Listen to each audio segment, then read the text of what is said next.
Hello, can you hear me? I see a Barb and a Savannah. I'm I'm not sure how long I'll last either, Barb. Uh, can you let me know if you can hear me okay? La da da da da da sound, blah blah blah blah blah blah blah blah blah blah blah blah. Yes, we can hear me, and yes, Savannah. I'm just grabbing a cord just in case I need it. I do need 1,000 subscribers to unlock membership. I'm so close. Does that mean you're interested, Savannah? Excited faces? Ignore the mess behind me. We got that dresser. Very I am so close. We got that dresser very unexpectedly fast this week. And so we had to declutter some books and make space on our bookshelf, and we don't have a vehicle, so we have stuff. It's a little bit of a mess. Um, like Barb, I'm not sure how long I'm going to last today. I do not feel very good. So, switcherooty do need the camera. I already started my evening, like my regular evening planning. Savannah, that's so sweet. Hey, Dawn. I know. Yes, Dawn. I know you have a name. Your last name is a last name I've seen before, with like a landlord. We had a landlord or something with the same or very, very close last name as you, Dombrowski. Apologies if I did not say that correctly. A very similar last name. So every time I see it, I'm like, where do I know that last name from? Anyways, hi. Thank you for joining. So I got started with some of it so that way I can just do my weekly stuff. Um, I'm going to do my very best, but I'm really not feeling very good today. I'm feeling okay to be here and I like hanging out with y'all live. So I'm happy to be here, but I am going to see if my lovely wife, can she hear me? Can my lovely wife hear me? Soraya! Darby! I don't know if she can hear me. They're watching Tarzan. So Cameron is still awake and is going to come and say goodnight at some point. They're watching Tarzan. What am I grateful for? Coziness. Cozy things. Today, there's this TikToker we follow, very famous TikToker. They go by Uncle Davy. No, I called her Zarby. Z, Z. Oh, thank you, Dawn. That's so sweet. I love you guys. You're all so nice. So nice and happy. Yes, Tarzan does have a great soundtrack. Um, so no, I called her Zarby. Her name is Zaraya. And I'm like, when she was picking her new name, I was like, that's so fine, except like I'm gonna need something catchy to call you because it's just not the same to go Zaraya when I'm feeling dramatic. I needed something that I could do that that worked better for when I'm being dramatic. So I've got a bunch of nicknames. Um, but yeah, our son hasn't seen Tarzan yet, so they're watching it, um, which is very nice. But anyways, I was saying there's this TikToker goes by Uncle Davy. They are a wonderful, beautiful, non-binary person, and they have this little thing where they go, "Today's gender is," and so today I was talking to, and it's normally funny. And so today I was talking to Zariah and I was like, today's gender is a squishmallow, a depression squishmallow blob, because that's like all I want to do. I'm in a pretty decent mood. I'm just not feeling very good. Um, so so I'm kind of like Skarsgård. I don't know. It's Disney, the Disney one. Yeah. Um, so I'm like, I'm a depression blob today. Squishmallow blob. That's how I identify. Anywho, so we did the moon return reading in one of my videos. Yes. See? Hey, Steph. Oh, it's got such good music, Barb. Oh man. It's got such good music. The brain fog is real today. Moon return reading, we did this. This is my Why Are You Stalking Me reading from the Queen of Swords, who I guess I got the point. Phil Collins. Yes, I'm remembering a bunch of these. Tarzan came out when I was a kid. It's weird. Time is weird. And I'm feeling emotional. Tomorrow's the day I go to see my family. Oh, you can't see me big. Here, let me show you. This is my face.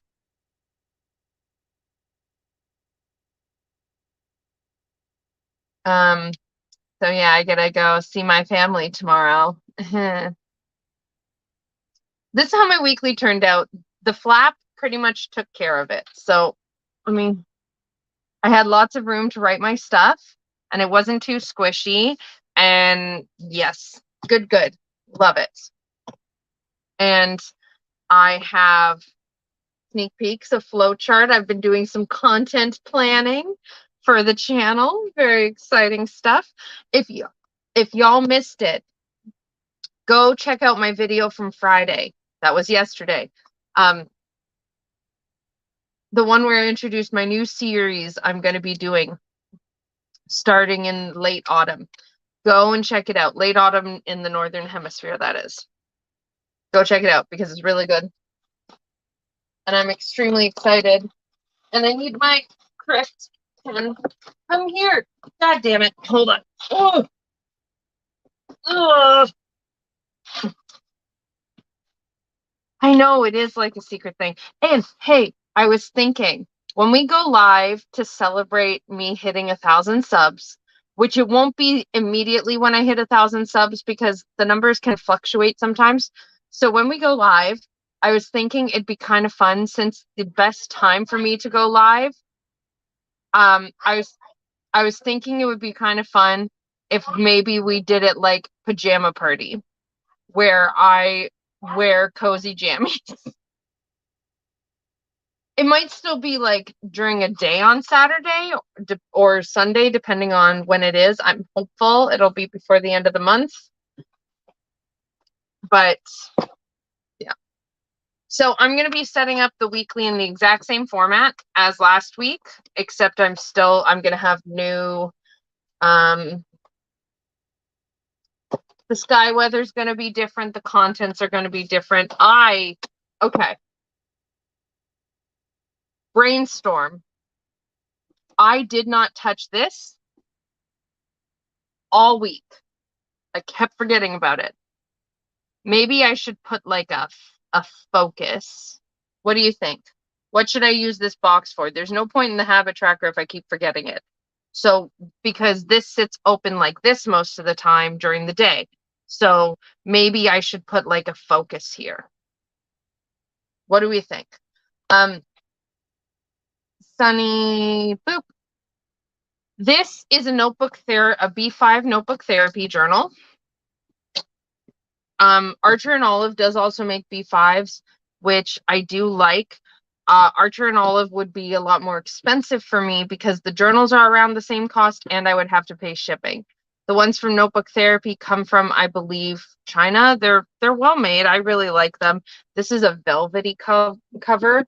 They also have, some are linen covered and some are this like faux suede kind of thing. This one, like, I love the feel of it, but it's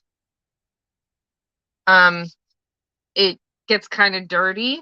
But I order my journals based on the cover I want. Like this one, it came with the thing, and they all come with a free doohickey thingamabobber. Hold on.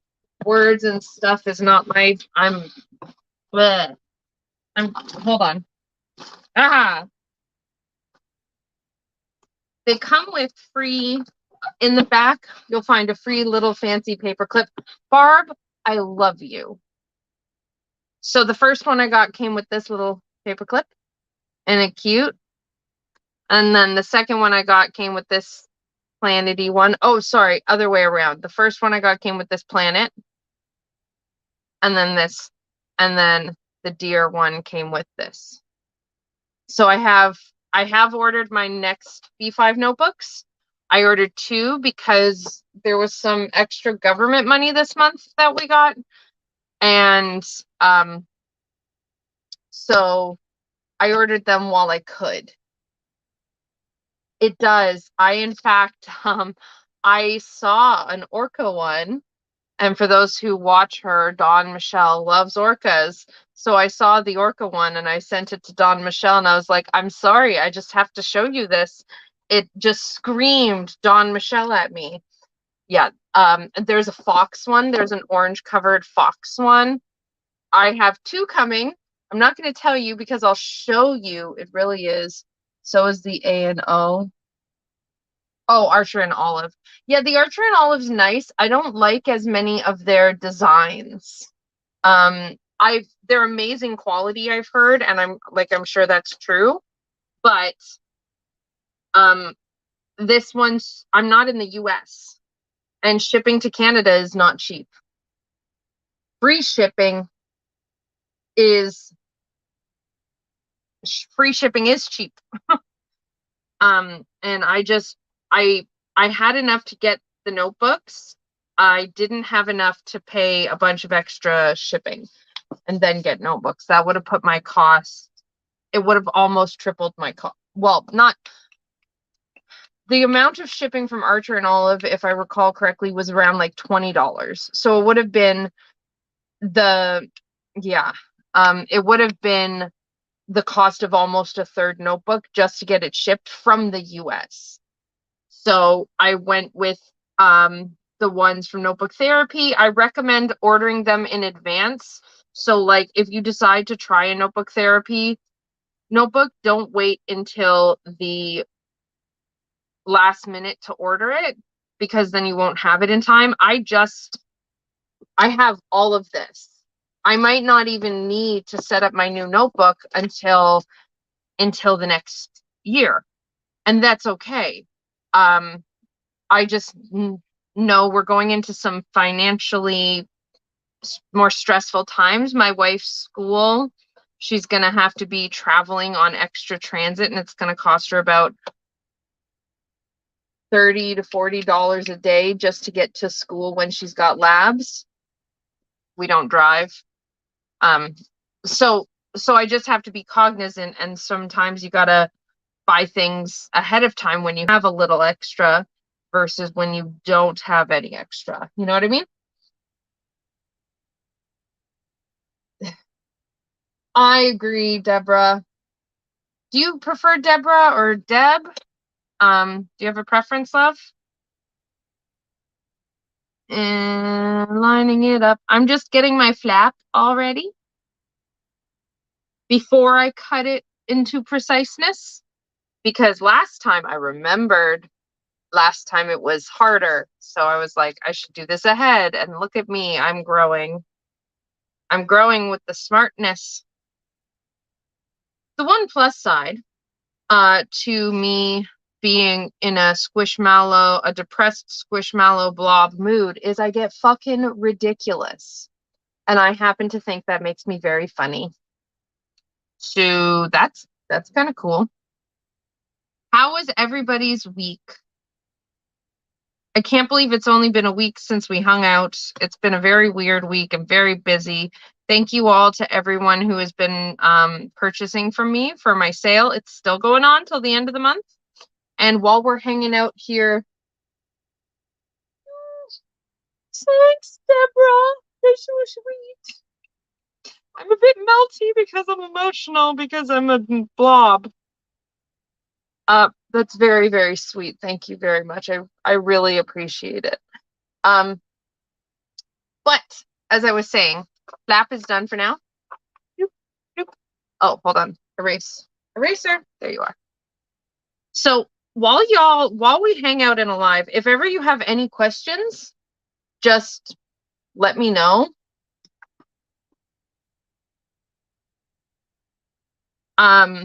If you have any questions about things you want to see from me, things you want to know about me, about my work, anything you want, just let me know. I can't guarantee I'm going to answer them, but I probably will.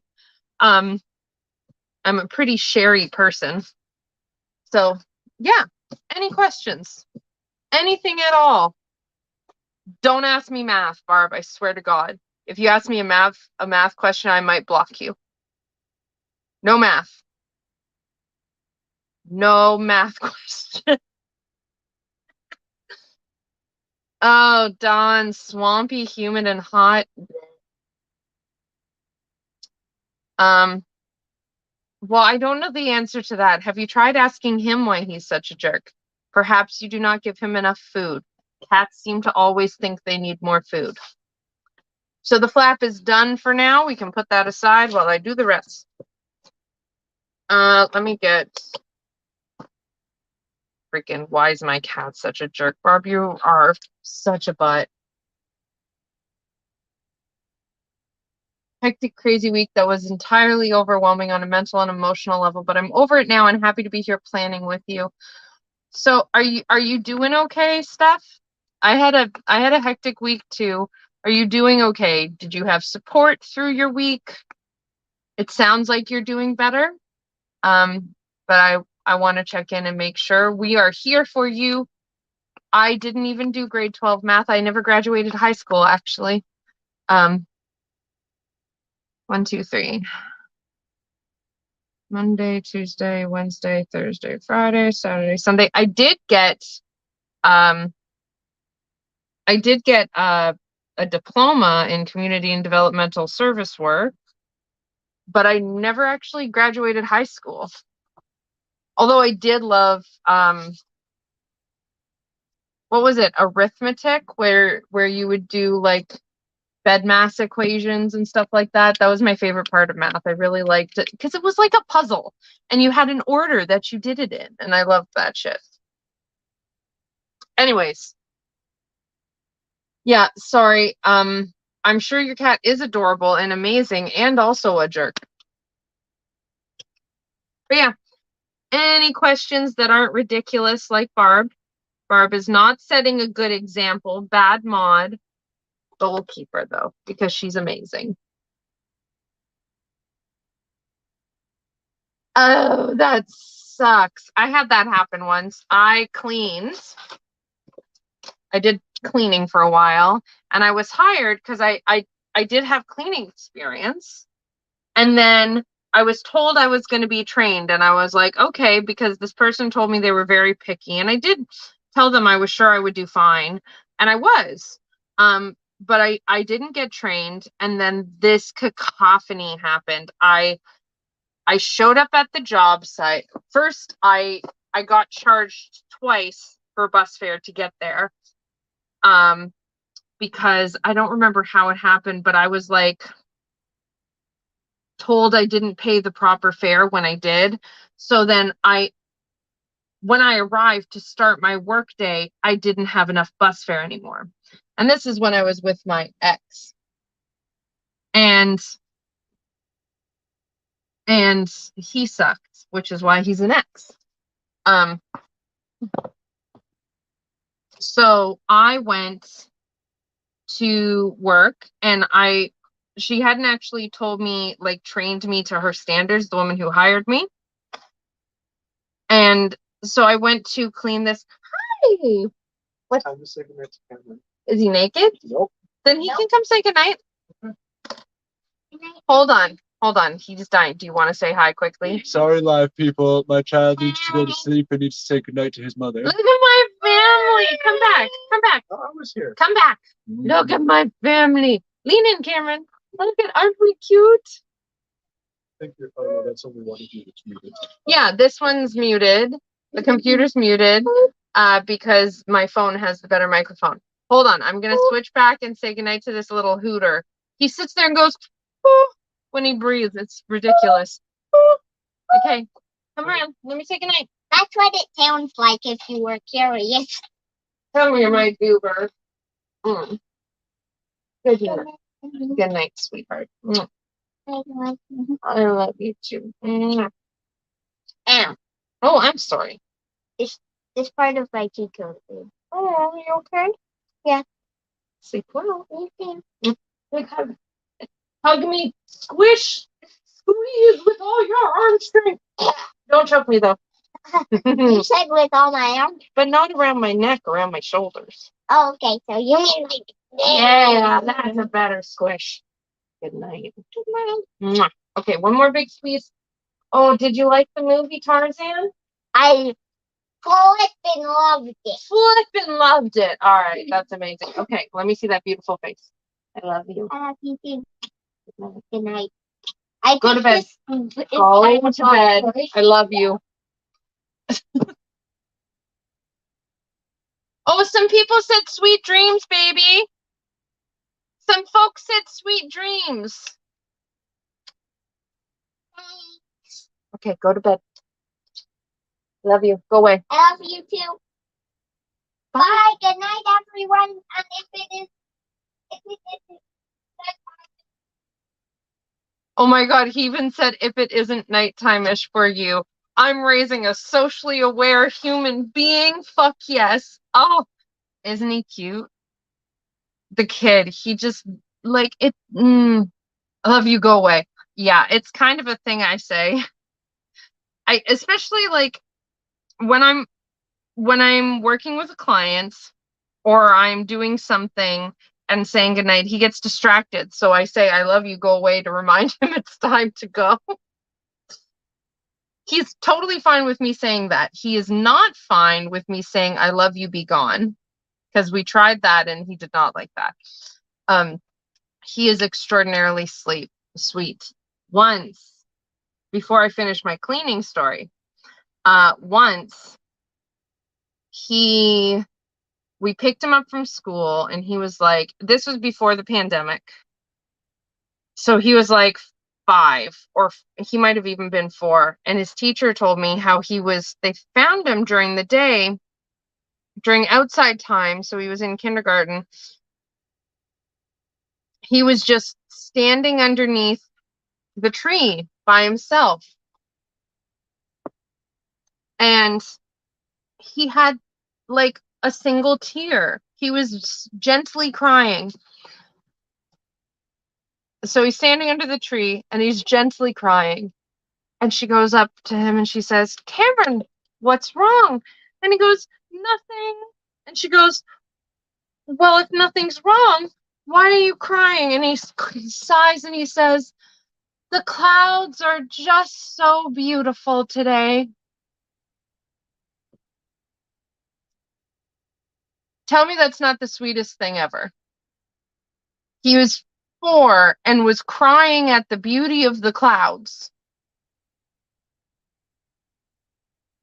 Oh my gosh. Oh my gosh, he's such a cute kid. He is an extremely gentle soul and he's very Virgo. Anywho. So, the cleaning story. Finish that in a minute. So, I went to this I got to this townhouse I was supposed to clean and I didn't have enough bus fare to get home anymore and I was already stressed out and I almost got lost getting there and there was no one there. And so I cleaned it and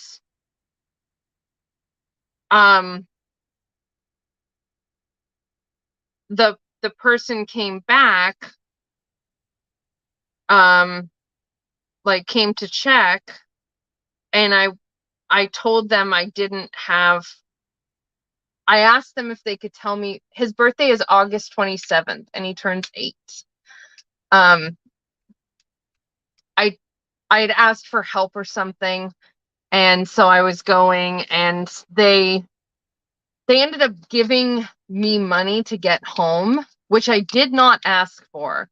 I didn't refuse it because I was panicked and stressed out, and I needed to fucking get home. And then the person who hired me, and this was only like my second thing, the first cleaning job that I went to from this person was great, and they said I did an amazing job. This one, for some reason, I guess I didn't do it up to her standards, and so I got fired, which it was fine, but it was like, you hired me, and then you just threw me on the job without training me to your standards. You know, Deborah, I think you might have a different chart than I do. I love my Virgo baby very, very, very, very much. Virgos are a bit of a challenge for me sometimes. It's not a bad challenge. It's those annoying challenges that make you learn and grow and turn you into a better person. I actually grew up with a Virgo sister, and we're only 18 months apart. So there's that. But yeah. Yes. Okay. But he has Cameron's sun, moon, Mercury, and rising sign are all in Virgo. So he's extremely Virgo. And Virgo energy. And yes, by the way, astrology questions are questions you can answer. What are you doing? Are you saying goodnight to your puppy dog shoes? He has puppy dog. It's not that people have to learn to love you, Steph. Virgos have this incredible ability to see all the holes in any situation. Their keywords are I analyze, which means they can look at a situation and be like, oh, you do realize this is a problem, right? Or you missed a spot. And Virgos want so much. Now, this is generally speaking, of course, not everyone will personally identify with this. Virgos want, I bit my tongue. That's fine. I just don't want to perpetuate stereotypes. So now I'm going to spiel about Virgos and this incredible gift they have. And y'all are just going to listen because you're here anyways. So, or you could leave, but please don't. I like you here. Virgos are extremely discerning. And it's not that Virgos want so badly to help that some of them, especially when they're kids, because they are still learning, they're children, they don't realize that what they view as helpful isn't necessarily helpful to everyone. Like we always tell Cameron really wants to help, but we always tell him the best way to help is to do what the person who needs help says is helpful. Even if you don't think it's helpful, but they tell you this is what they need your help with, that's what you do, right? Not doing the help you think they need. But he's a kid. He's still learning. He doesn't understand that fully yet. But the part that people run into where people get pissy with Virgos, which they shouldn't, is that ability where Virgos want to help so much and they can see all these, like they can see the tower before the tower falls. They can see all the holes in the foundation without even trying. They can just point out all these things and they're like, do you know that if you did this way, it would save you 20 minutes? And then if you're like me, who is a petty bitch sometimes, your energy might be like, what the fuck? I don't give a shit. And they're like, but I'm just trying to help. And that's what it is. It's really not about the Virgo energy. It's about how the person receives the Virgo energy. And for me, it just happens to trigger a lot of stuff that I'm still learning how to figure out. Right. So it's hard. Maybe it's because like my sister always did it to me growing up, and my sister and I did have a bit of a rough spot in teenage years. We were so close in age. I don't know. But it's just like me. People bitch about Aries too, right? But yeah, exactly. And it's not that it's not a flaw. He's pointing out things that could be perceived as a flaw depending on who you ask. And they just want to help. That's the core of it. Virgos have such big, beautiful hearts. And on the inside, they are incredibly hard on themselves. Virgos can be absolutely vicious towards themselves internally. So if you know and love a Virgo, buy him some rose quartz. Because Virgos need rose quartz to help with that self-love, because their inner voices can be so mean to them. And this tracks. It turns out I attract Virgos to... Yeah, that makes sense, Steph. And it's not so much... Oh, I feel you. I just saw your first comment that mentioned control. I feel you entirely. I have major control issues, and I have no Virgo in my chart. Well, I do have Virgo in my chart, but I don't have any Virgo placements, I mean. Which I was starting to say while we're hanging out and chatting, you're welcome to ask me astrology questions if you want to as well. Those can be some of the types of questions you ask. I can't guarantee I'll be able to answer all of them. That'll depend on how fucking detailed you ask.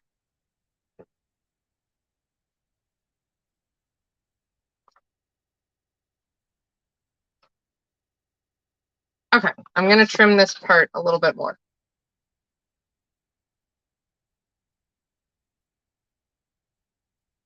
Oh, yeah, I feel you. My kid, you just saw him.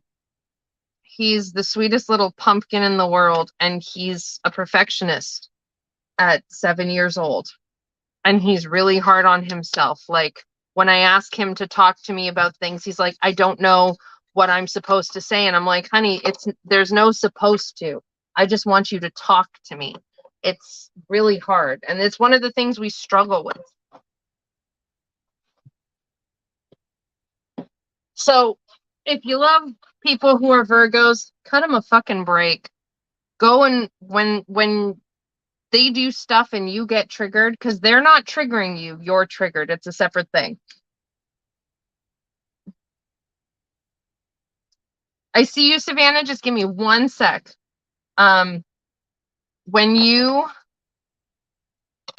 If you love a Virgo, because I can't speak much from the Virgo experience because I'm not a Virgo.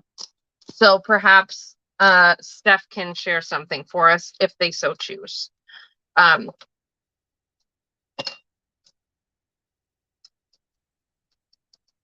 If you love a Virgo, take it fucking easy on them. And if they do something and you are triggered as a result of what they do, go take yourself some 5 minutes of fucking space so you don't chew their face off, because it's not their fault, right?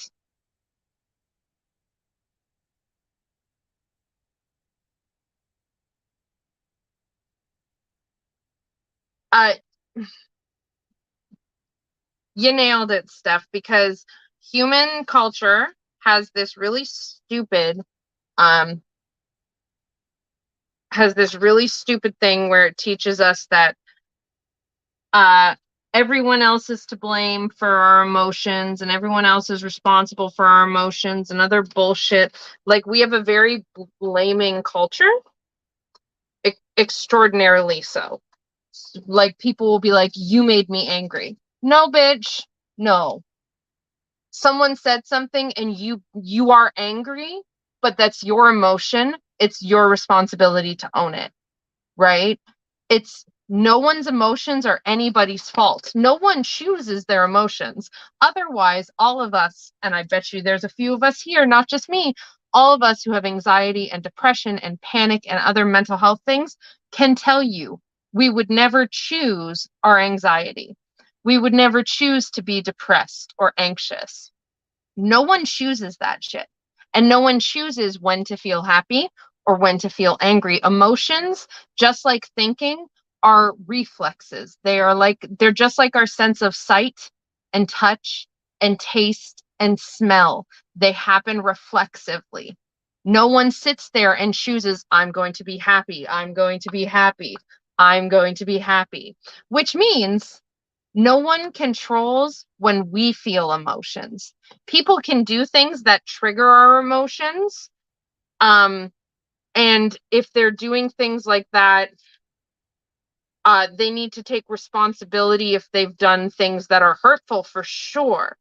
We also need to take responsibility and ownership of our emotions.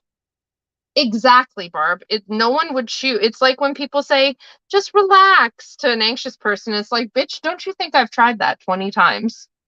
At least. No one chooses their emotions, which means no one is causing your emotions. It's called your brain. It's a totally normal thing. Everyone goes through it. So, I didn't cut this tape quite thin enough. So, that's why I don't say people trigger you, because that's not what it is. We all get triggered, right? It's not about blame, it's about responsibility. It's just like when Peggy says, and Lisa said this many times, it's not your fault, but it is your problem. That's talking about, instead of blame, let's talk about responsibility, because that is where we can actually change things. Now, I was asked a question, and I'm sorry, but apparently we're ranting. Savannah, you have 2 Cancer sun signs. That's wonderful. Now, first things first, Savannah, please remember always that the sun sign it's a very important thing, but it's one minor part of their chart. So anything I answer of this has to have a huge caveat. For an example, we all know a public Cancer sun sign, Lisa. And Lisa comes across as very Gemini, right? Like you can get the Gemini sense. And the only reason I'm saying this is just because it's an example, and I know like all of us here chatting follow Lisa and are part of her groups and shit. So it's a really good example. Sorry, Lisa. She uses herself. I don't think she'd care. Otherwise, I wouldn't say it. Anyway, so you have to remember the point being with I'm just destroying this tape.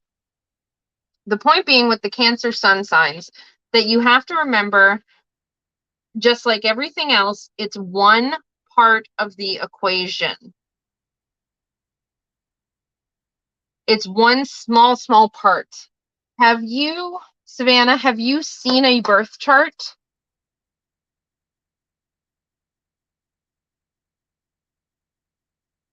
I'm going to wait for an answer. Actually, I'm going to show you anyways. What birth chart do I have loaded? Not that one. That's a client's. Okay. Where's my chart? Go. Cool. All right. Let me show you. Yes, you have. All right. I'm still going to show it anyways, because now I want to emphasize my point. And for anyone watching the playback, I want to make sure there's a visual here. Okay. Can you see it? It says it's sharing. So here is your birth chart. Here's a birth chart. This is my birth chart, actually. See, there's my name. It's me. I was born Saturday, March 30th, 1991 at 11:46 a.m. in Halifax, Nova Scotia, Canada. The sun is here. The glyph that looks like a boob is the sun. As you can see, there's a hell of a lot more going on in this chart than just a one thing. And this is the problem with commercialized astrology is people will be like, I'm a sun sign, or not a sun sign. Oh my God. People will be like, I'm a Cancer, I'm a Virgo, I'm an Aries, I'm a whatever. Cusps aren't cusps are debatable. Ivy's Grove. When it comes to sun signs, there's not really, cusps aren't really a thing in traditional astrology. Some more modern astrology use cusps. I don't, because even at 0 degrees, this is still Aries energy, right? The thing that makes things cusps kind of happen in a way is when you get into advanced astrology techniques, you can change a lot, right? But anyways, the point is, when someone says I'm a Virgo, I'm a Leo, I'm a whatever, they're talking about most of the time is their sun sign. And that's one part. It's a very, very important part, but it changes everything. So here's an example. An advanced astrology technique. My sun is in Aries in the 10th house, and that tells me certain things about my sun sign. If I wanted to learn more layers of my sun sign, I could look at the planet that rules Aries, which is Mars. And then by adding the layer of Mars in Gemini in the 12th house, I learn more. It adds more layers, right? And the problem then with astrology is a lot of people try and oversimplify it. And that's when it can get super confusing, because there's so many layers to it, and it can get super, super, super, super confusing. And that's the big problem. To go back to what I was saying to Savannah's question here, is the big thing is we have to remember that not all cancers will be the same. Not all, it's just like you'll hear some people really identify with their sun sign and some people really don't. And that is because there are other factors, right? If someone has their sun in, let's say, Pisces? No, not Pisces. Aquarius. If someone has their sun sign, well, hold on. If someone has their sun sign in Aquarius, but they have Mars, Mercury, Venus, and the moon all in Taurus, the Taurus might come out more strongly than the sun sign. There are mitigating factors. And to Savannah, to what you just said of I love astrology, but I don't understand it. Shameless self promo. You could hire me and I could help teach you. You don't have to, of course. But for anyone watching live or in the playback, I am a professional astrologer. I haven't gotten super, super like insanely advanced as other professional astrologers. I'm advancing my practice as it gets advanced, but I've started into synastry. I know the basics of astrology.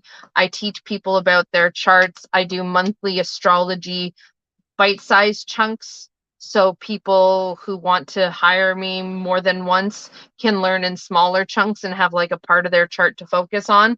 Yes, Barb, my whole thing's on sale. The truth is, I also have, even when I don't have sales, because I can't always do big sales like this, I always offer special pricing for my patrons / my YouTube memberships. Once we unlock that, please subscribe. For my patrons and my YouTube members,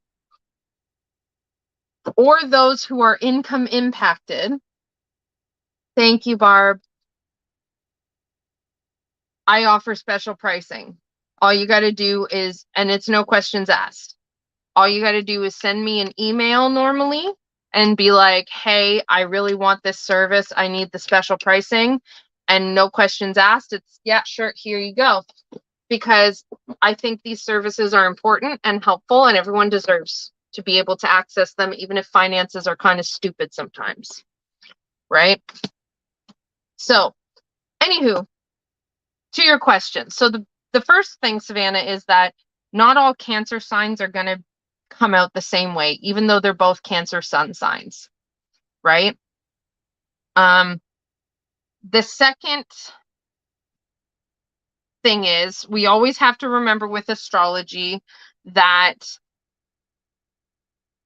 it, like everything else, it's rife for stereotyping, right? There's a lot of buzzwords that get used that have a lot of connotations in today's society, which are bullshit. For example, Cancer is a supportive sign, or a lot of people would still call it a feminine sign. But that doesn't mean that everyone. I'd be happy to do kids charts too, Savannah.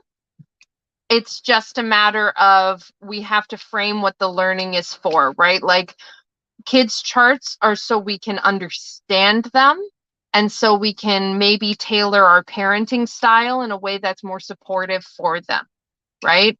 But I'd be happy to do the kids charts too. Once they reach an older age, they have to give consent, right?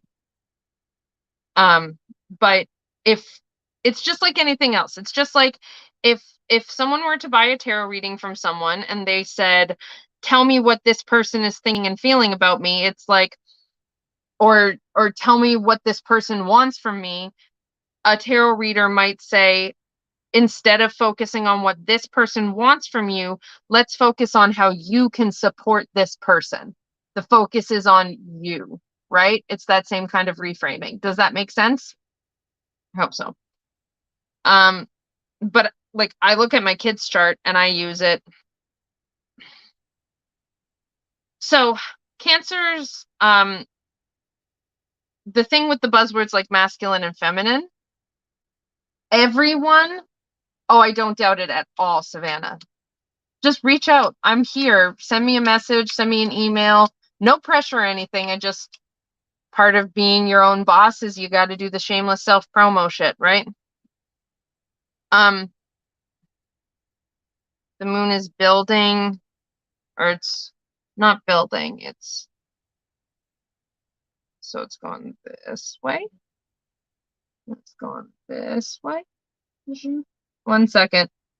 So Cancer energy is, it is water, which means it is intuitive, it is emotional. If you think of the cup suit, it is supportive.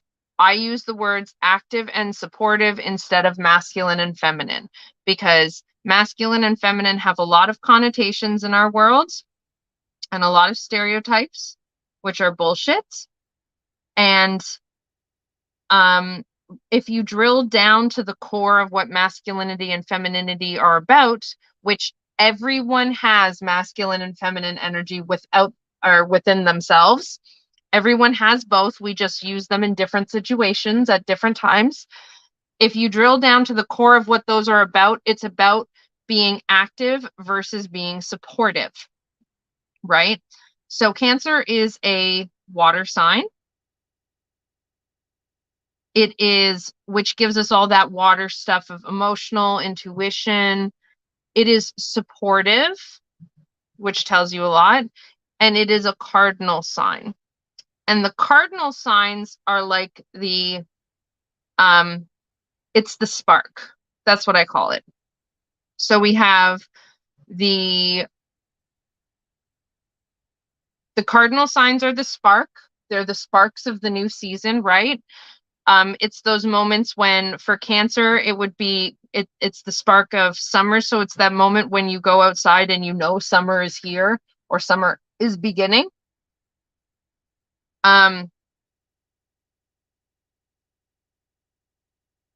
Sorry, just breathing for a second. The fixed signs are in the middle. They're the sustainers. So after Cancer starts summer, Leo comes along and sustains summer. And then comes the mutable signs, in the case of summer, Virgo, and they are the trigger signs. They're the ones that, oh, that's funny. We were talking about triggers earlier with Virgos. I I did not mean to do that way. They're the trigger signs in that they trigger the change of the seasons. They trigger the change of the phases. They trigger change. They transition us. They're the triggers, right? They're the ones that come along and say, okay, it's time to move on to a new phase. That's the mutable. So Cancer is cardinal, water, and supportive. Or yin, I believe it is. Because some people like to use yin and yang. I just personally like to, and I don't know enough about yin and yang. I don't have any opinions on those ones. Nice. So I just like active and supportive. I really like to try and drill down to the core of what the thing is and go from there, right? So Cancers is where we would find the archetype of the supportive, nurturing parent, the parent that people stereotype to be the mother.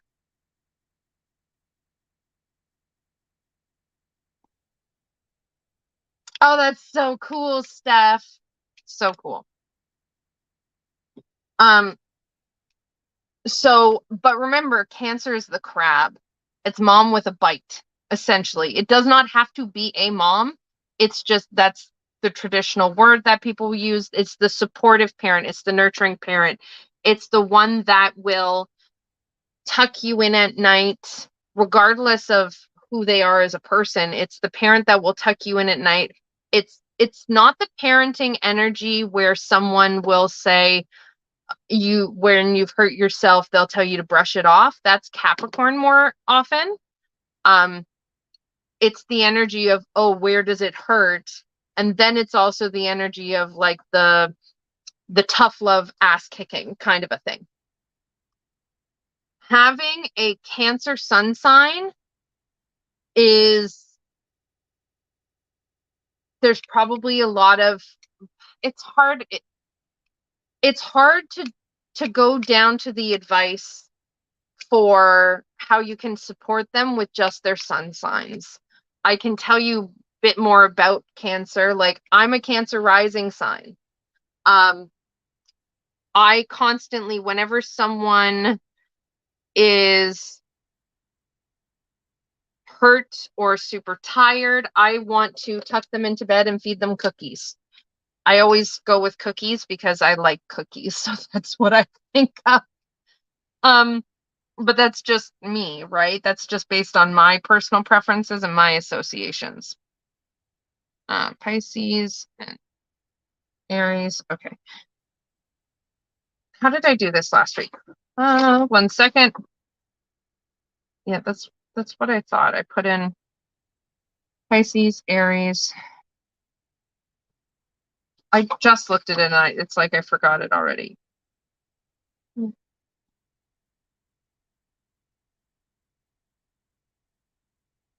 Aries. Ooh, Aries is getting some action this week. Oh boy. Woo! Woo, it's getting some action and some heat. Just writing the moon's transits for the week. I follow the moon. Oh no, is it in Pisces? Hold on. It is. The moon is in Pisces. Oh, today was the Mercury Kazemi. Of course, I fucking forgot to do it. Mercury and the Sun, 3:37 p.m. Totally forgot. I always forget that shit. Ugh. I don't slow down to freaking Kazemi. I am an odd bird. Oh, did I mess this up? I messed this up. This is not here. This is here. And then this is here. There we go. Okay. So let's get some color on this thing. So Cancers, so that's okay, Barb. My brain is zoning too. Cancers are,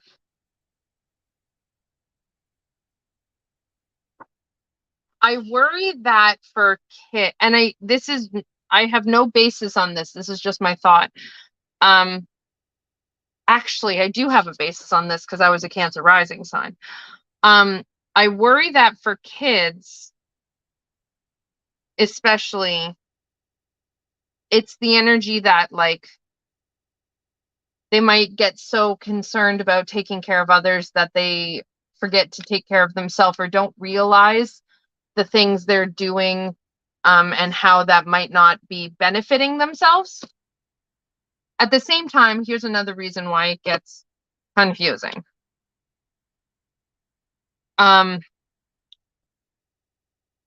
There's certain beliefs in astrology. We kind of start as our rising sign, and the saying goes that we grow into our sun sign. And for me, that tracks. It used to be a lot easier for me to nurture when I was younger. Let me know, Dawn, if you have any questions about any of my services or anything, because I'm not the most succinct at explaining things sometimes. I'm afraid certain things get lost in translation. So let me know if you have any questions. So if that theory is true for your children, you might not be seeing a lot of the Cancer energy until they grow into it.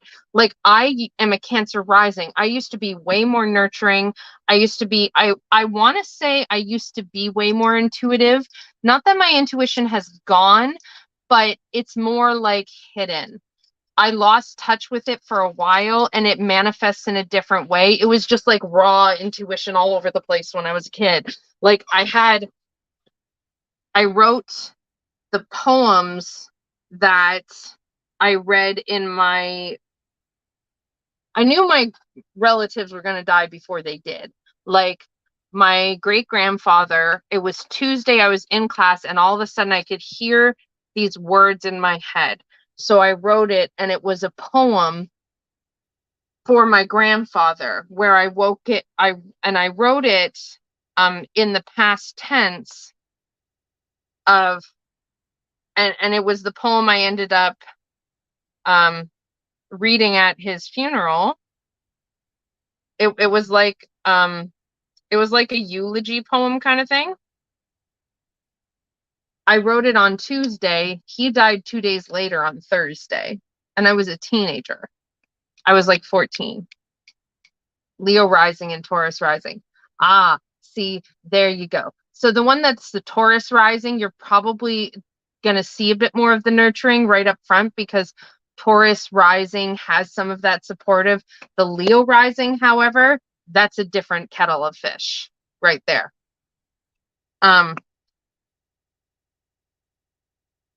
I really, really, really am curious, and I really do want to help Savannah. I'm just not sure. I could talk about it for hours and hours and hours and go really in depth with their charts. But yeah, so like when I was a kid, I was very intuitive, and it was very raw, and it was very all over the place. I remember also too once when I was like I was younger than 12 because when my parents split, we left the Christian church I was in. And there's the little flap done. And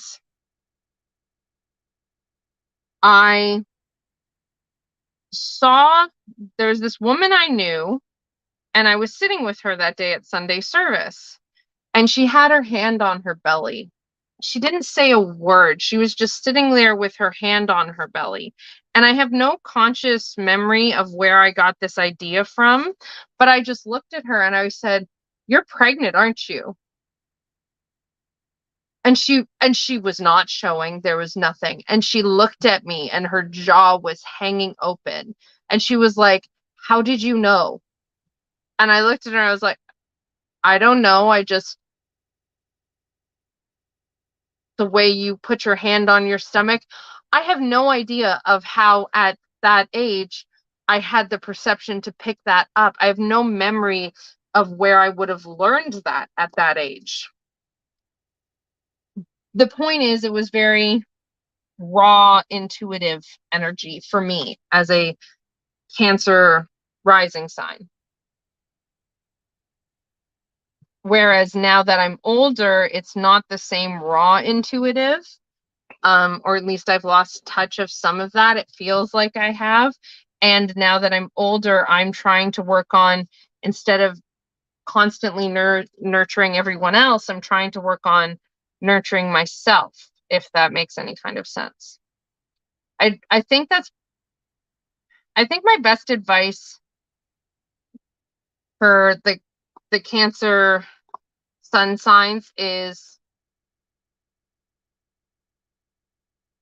well, always ask them how they want to be supported. Children are a lot, they know a lot more than most grown-ups give them credit for, or at least used to give them credit for. And then of course I'm happy to work with you at, oh, excuse me, at any point if you want to. Other than generic advice, it gets a bit more super detailed and harder to pin down. Does that make sense? Please? I hope you're still... My brain stopped, y'all. My brain stopped, so I'm just gonna go to my calendar and write down shit. Okay. Got my 4. Oh, I didn't finish this. I'll finish that after. Let me just write this stuff. Oh no, not the moon in Pisces. I don't mean to complain about the moon in Pisces. I just happen to have a personal aspect that creates, which is very hard for me. Drum circle. Oh, piece of tape on my journal. It's D&D. I have to get ready for D&D. D&D. D&D Beyond. Put out recycling. Anyone have any more questions? Oh, good. Thank you, Savannah. Anyone have any more questions while I fill in my events from my calendar? D&D at 8 p.m. Oh God, I have to finish that Witchlight prep. It's me. I'm running my first campaign starting this Tuesday, and I'm so excited and freaked out.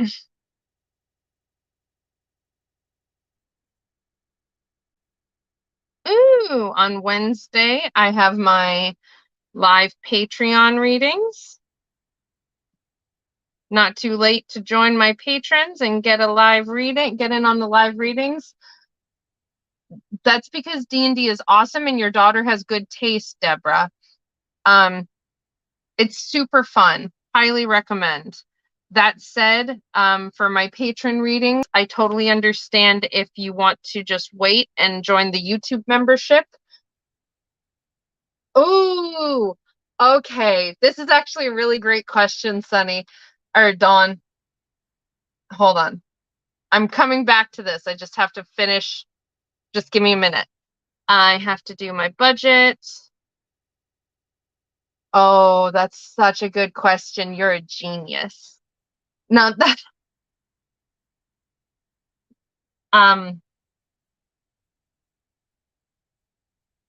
okay, hold on 1 second.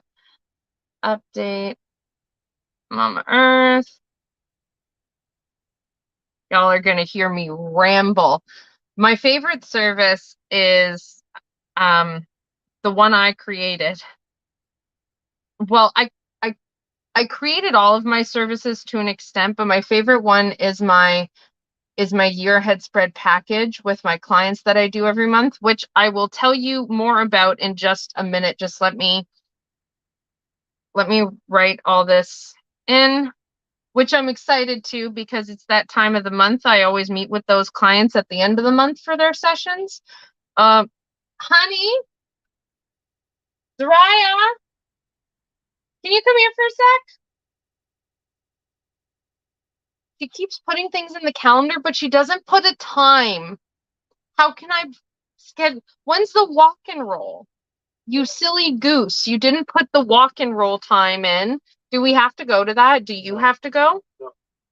Okay. Do you want to? Or do we not? Okay, well, what time is it? Because you have it listed as all day. And it's not all day. It's not all day. I think it's at like 6 o'clock.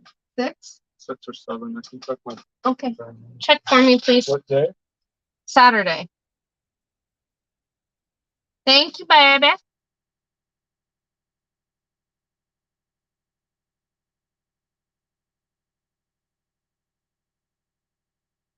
That song, that D&D song I was singing, by the way, that was written by Sam Riegel, who is a cast member at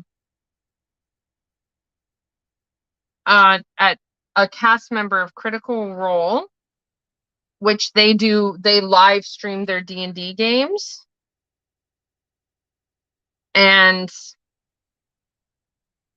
they often get sponsored by D&D Beyond, which is a website that D&D players can use. So that's what I was singing, just FYI. So full credit, that goes, ask Z about her head.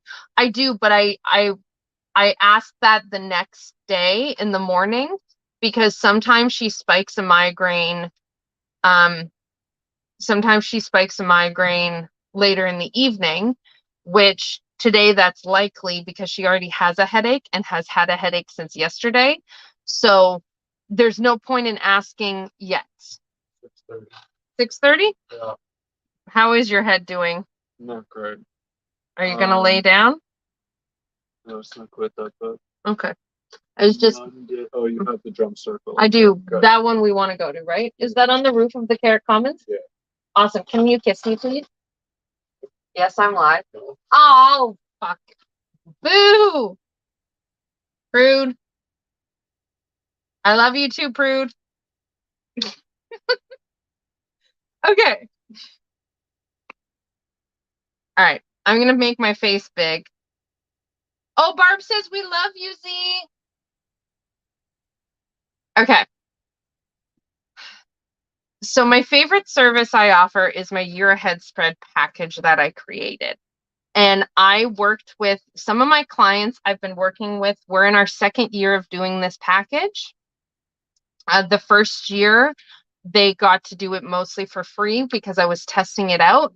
And my website is somewhere in the chat. Barb, hopefully we'll post it again because it looks like we might have some newer viewers here. And I'm responding to the question. I'm not just sitting here yammering about myself. Well, I'm talking about myself, yes, but I'm not just yammering about the stuff that I charge money for. But I was asked. It's an advanced, it's my living year ahead spread. So what I do is, and this is what I've created. I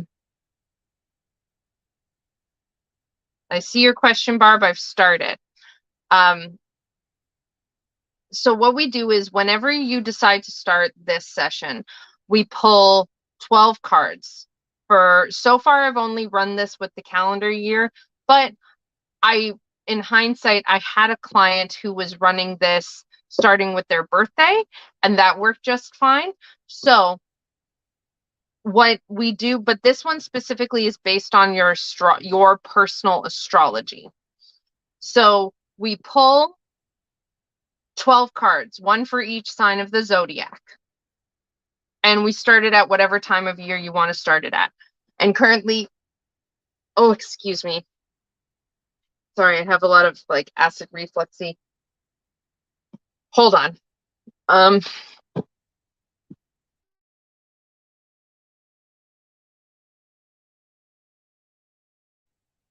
Okay.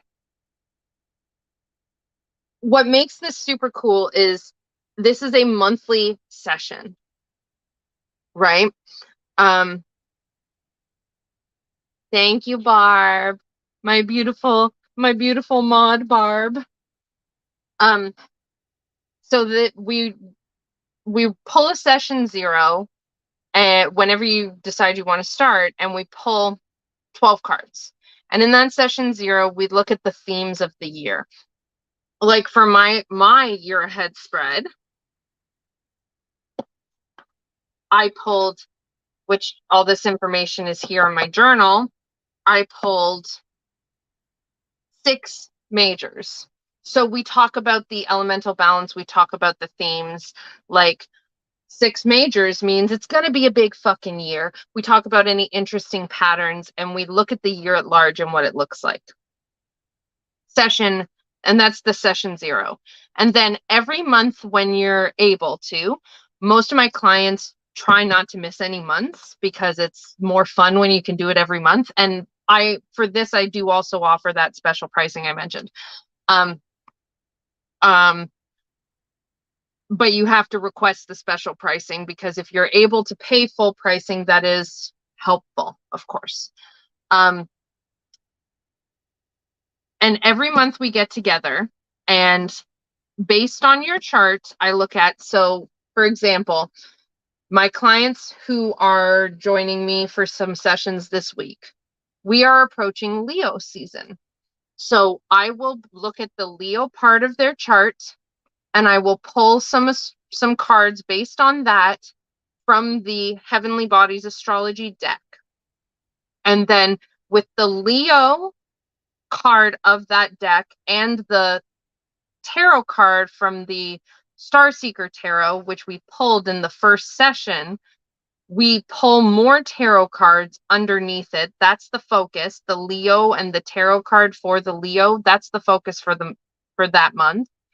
And then based on their astrology in their chart, we pull more cards underneath to get some more details. And then I predictively kind of divine what it looks like the month will be like, tell them work they can be focusing on, and it's all cosmically aligned and interpreted through tarot.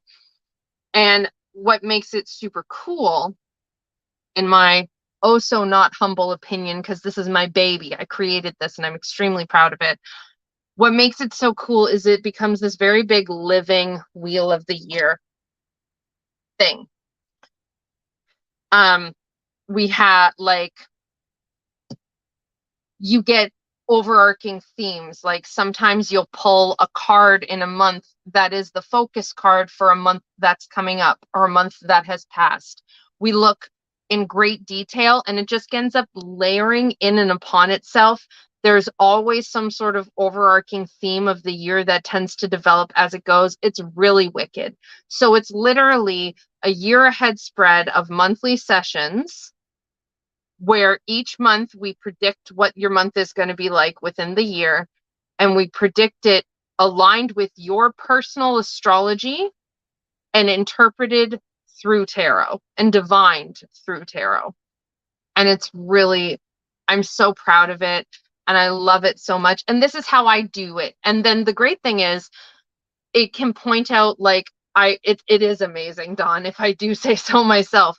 This is what I use to determine my theme in my journals, is I use my personal monthly predictions. And you'll see me do that very soon in one of this week's videos, journaling videos. I do my monthly predictions, and that's how I theme my journal. That's also how I look at my goals for the month. This way I can take what I understand about astrology and apply it in everyday life. It has pointed out before in clients times when they really need to be focusing on resting, times when it's a heightened time for ritual for them, if that's the kind of thing that floats their boat. But sometimes what type of ritual. There's all sorts of different things that have come up. I've had a client come up where it became really obvious it's a really good time for them to reset their altar and relook at their practice. All sorts of things come up. I love it so much, and I'm so proud of it, and it is so much fun. And because it's a long-term thing, and like, I have all the clients I had last year have continued on as clients, and I've added some new ones. I do have space for more clients. It is incredible. It's just incredible. So that's my favorite service. Now, Barb, is there a better time of year to do a year ahead spread, or can you start that at any time of the year? Yes. You can start it at any time, for sure. There is, though, certain times people like to do it better. Some of the common start times are, of course, with the calendar year. Birthdays. Birthdays are another very common start time. Samhain. Those are the three most common ones. I could imagine that some people would go with Yule. But then again, if people were going to go with Yule, they might just go with the calendar year. So that one's just my theory. But I imagine that could be one. So you can but there are specific times that are more common, but it really can be done whenever the fuck you want. And then it's just a matter of recording the information so that way you can reference back to it. Monday's tarot video is the next declutter series one. I don't remember which one's next. All right, let's fill in the rest of the astrology. But you absolutely can start at any time of the year. What led me to creating my year ahead spread the way I did it was when I first started doing the year ahead spread, I pulled for 12 months, and I interpreted it all. And then after about 6 months, I got kind of bored. It felt stagnant. It felt like, how do I describe it? It felt like I had grown and evolved so much that the interpretations I had made 6 months prior were no longer relevant. So then I ended up pulling a year ahead spread again at my birthday. And that didn't quite work either. So then and this is how I got started with developing mine, in that I determined the part that was really not functioning properly for me was the factor of pulling 12 cards and interpreting all 12 cards all at once. Because when I did that, my brain subconsciously in some way felt beholden to the interpretations I had already made. It's like there was no space left for my personal growth and development to shift and change things as I moved through the year, if that makes sense. If I worded that well, I hope I did.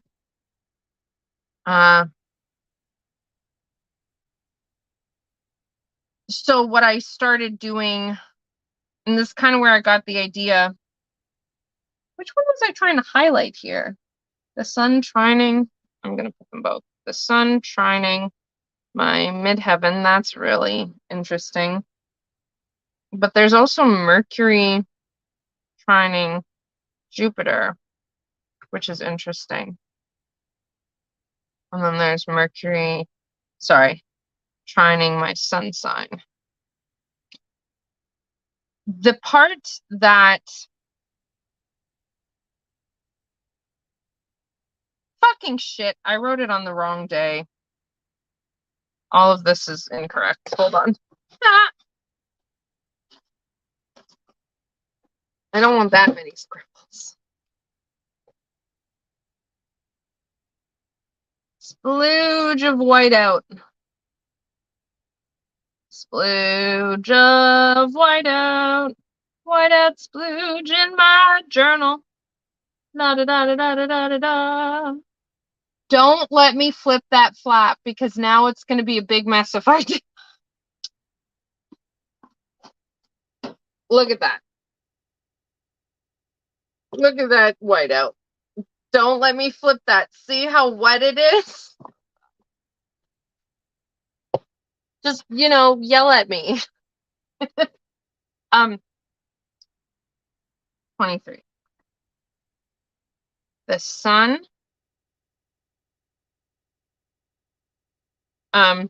So what I ended up doing was, for myself, I stopped interpreting my year ahead spread.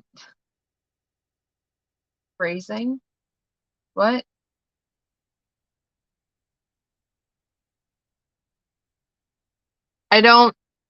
All I see is LOL phrasing. Did I miss something? It sounds amazing. I'm confused. Anywho, oh my God, my brain.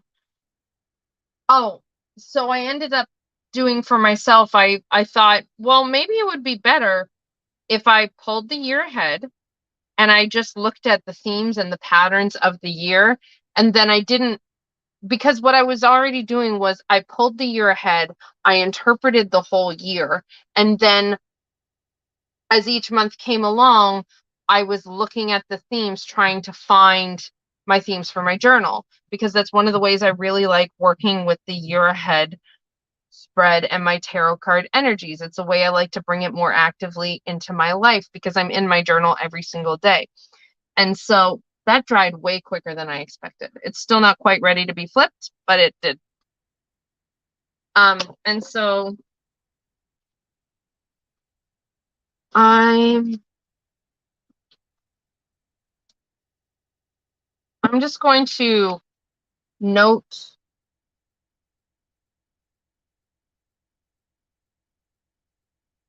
Oh, never heard of that before, Steph. What sounded like a euphemism? Did I make a dirty joke accidentally? Because that would tickle me to no end. That's what she said. Oh, you know what? I'm gonna use my color code I use in this, so that way it's gonna clash, but I don't give a shit. It's my fucking journal. I can clash if I want to. I can clash if I want to. I can make this shit look weird. La la la la la la la la la la da da da da da da da da. I decided I want to write this.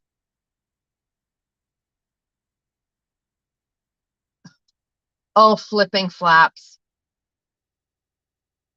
Cat hat crochet patterns, because that would be amazing, Barb. That's why you're looking at it. And because you're bored, also. Don't ask questions if you don't want the answers.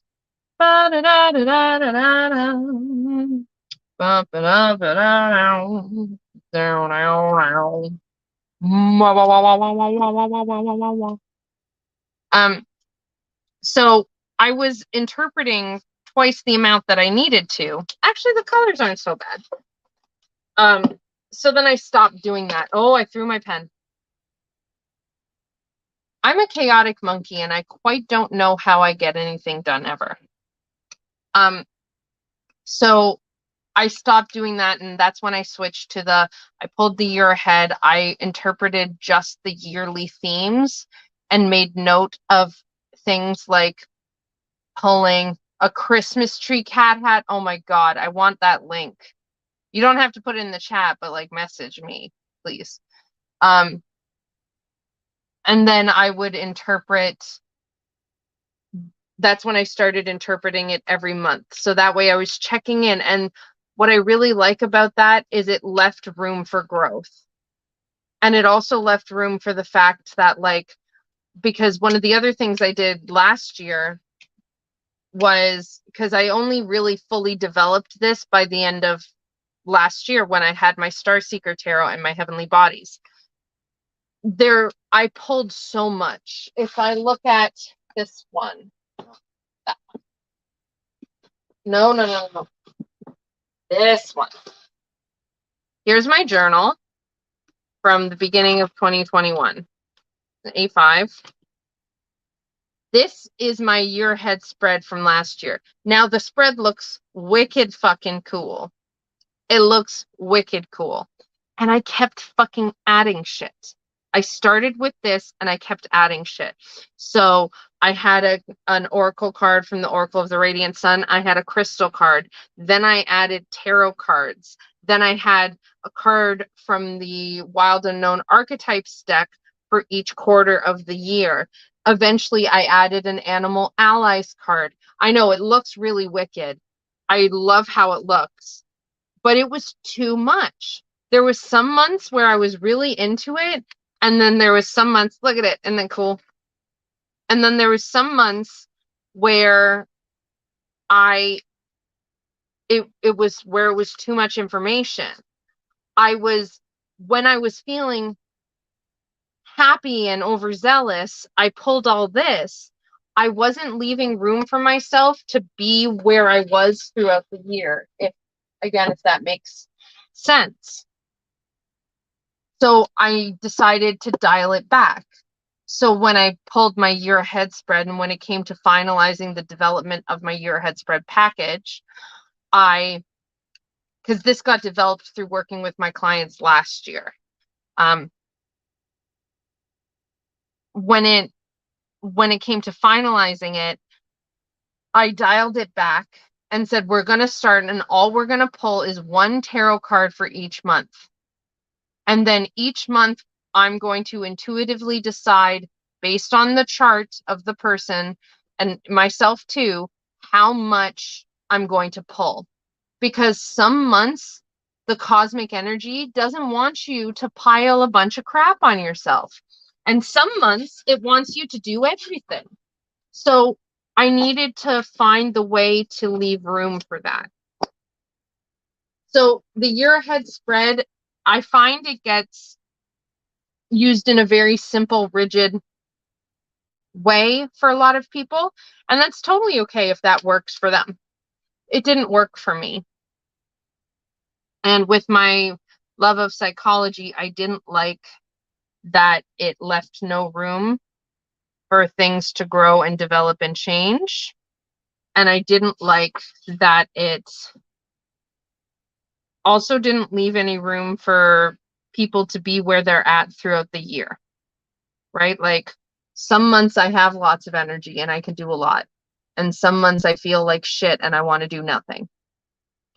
And if I've already pulled 5 things, then I feel obligated to work with those 5 different cards. Some months it's just too much. Others it's not enough, right? So it's customizable as you go. It moves and weaves and works and flows with you. So to summarize, you can pull. Barb, send me your birth details for the love of fucking God. I need your chart. Like seriously. Send me your details. You sent me a gift. The least I could do is like give you a little bit of an astrology goodies. Fucking hell. The flap, it's dry, by the way. The astrology for the week ahead, the astrology that affects everyone. Mercury is moving into Leo. Chiron is stationing retrograde in Aries. The sun those are both on Tuesday. On Friday, the sun moves into the sign of Leo, so Leo season starts. And on Saturday, Mercury is trining Jupiter. So those are the energies of that week. And then I have my own personal energies. I've got a bunch of aspects going on. I need to learn to give myself permission for those do nothing months, weeks, and days. Yes, Dawn, you do. And I highly recommend let me know anytime you need a pep talk. I love giving people a pep talk to take care of themselves because the world has taught us we should not be taking care of ourselves, and that's bullshit. Bullshit. Okay. That's the wrong deck.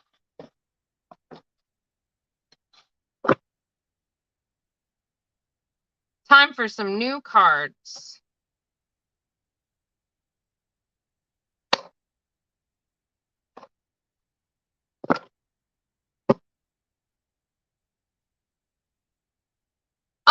Hi, Jennifer. Welcome to the party. I'm ranting today, but it's all astrology fun rants. So, hi. Hope everyone's having fun with me. I'm just about to pull for my week ahead to see what the cards tell me. Hopefully they'll be less annoying than this week was. I love me a Leo. I married a Leo sun sign. I love Leos. They're so much fun. And everyone, this is partly why in the Northern Hemisphere, people really love summer. Because Leo is ruled by the sun. So the sun is very good. It's at home in Leo. So when we're doing Leo season, the energy off the sun, it's in its prime. It knows what it's doing. So it's a really good, hopefully they are less intimidating than mine.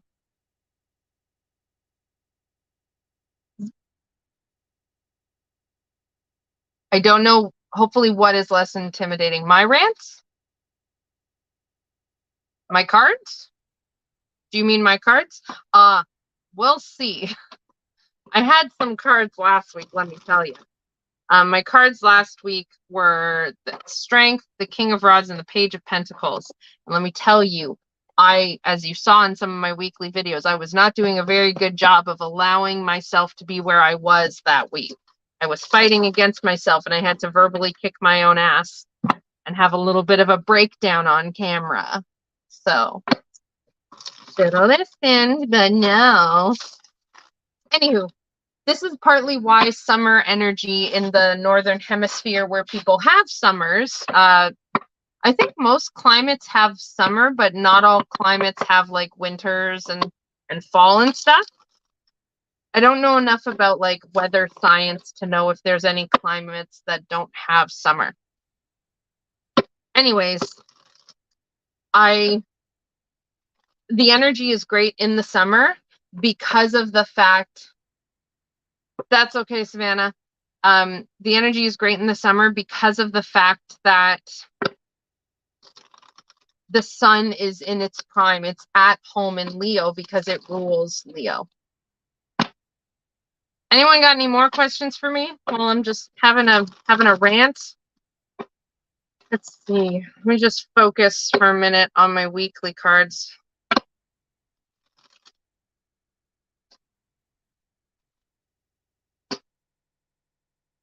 Not too late, Barb. Is it gone right to fall? I'm actually quite pleased to have a cooler summer this year just because I feel like, I worry that it's coming because of, global warming, but also I feel that there's signs to me this summer brings signs of hope that maybe that the earth can do what I believe she can do and that she can outlive the destruction of us humans and will kick our asses. I believe. Okay. My week ahead. What is this week bringing to me? The cosmic soup. Oh, no, that's fair. That's fair, Barb. That's fair. Maybe it's a sign that you need to cry. Have you cried, Barb?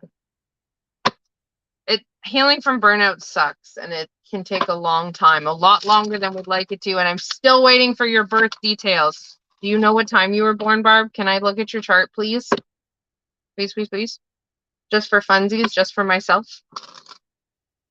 And as a thank you for my beautiful tarot vampires, I'm happy to send you a little bit of astrology knowledge. Okay. My week ahead. What is my week ahead bringing to me? Shuffling forever. What is my week ahead bringing to me? What is my week ahead?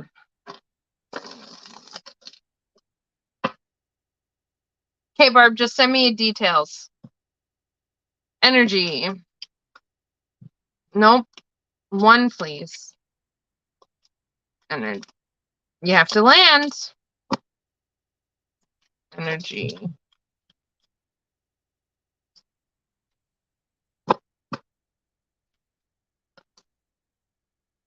Oh, Jennifer, I hate to hear that. I'm sorry. The energy of the week. Oh.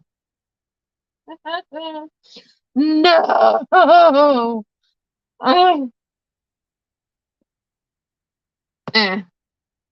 Uh. Obstacle.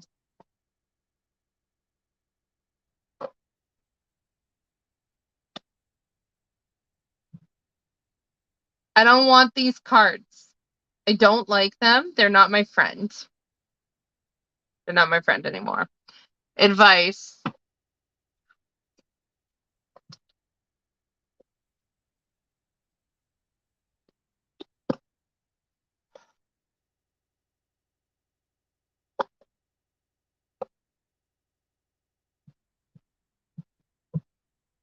I don't know if I get it. I'm challenging you, Ellis Tarot. That doesn't feel right. Advice. What's the advice?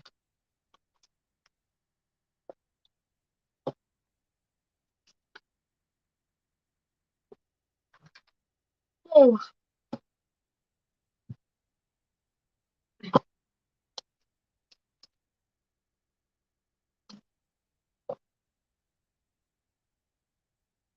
How is this advice?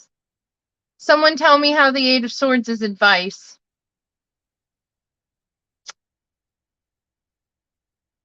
Got anything else to help me out with that?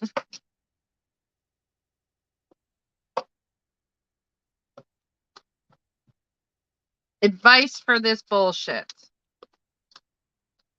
Help me, Tarot. Be helpful. No Queen of Swords. No, I'm like, if it has to be a clean jumper. I can intuitively feel you have the power to break free from.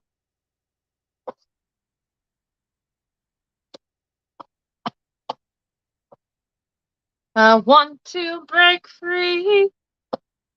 I want to break free.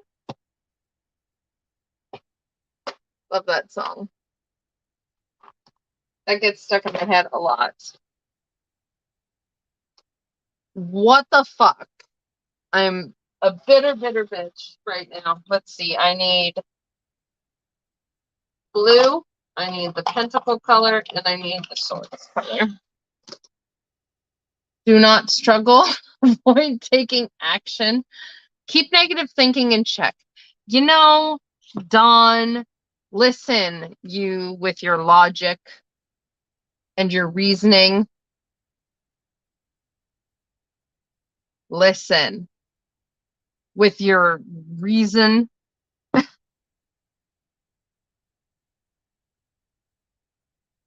Oh God, I so don't like this at all. Boo. I don't like it. 5 of Pence.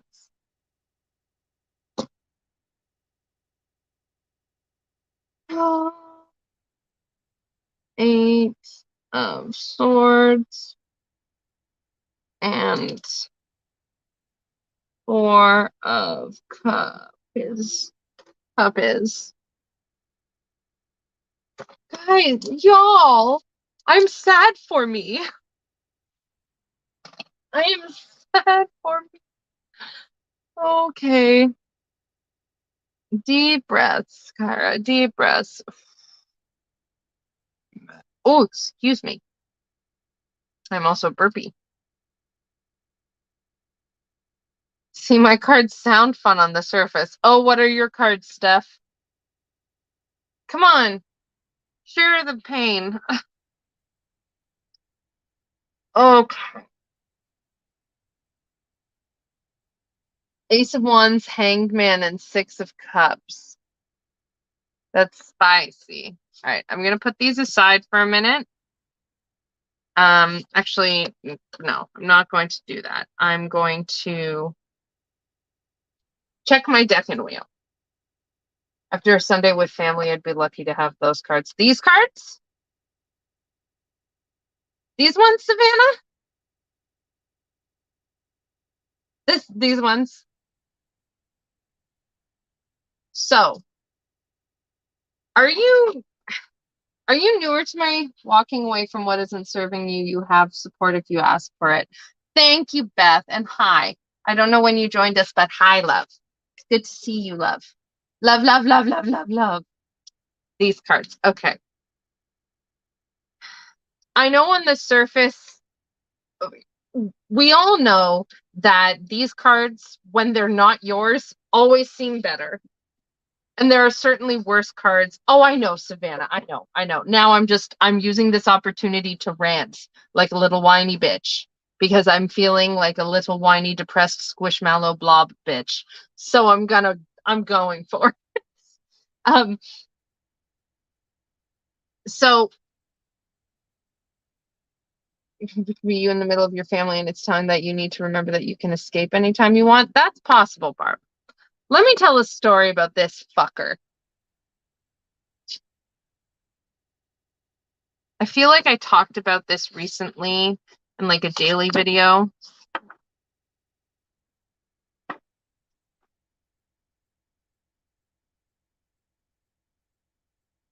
I don't know. I was talking about this recently, but I don't remember when. This card. Oh, it was with a client.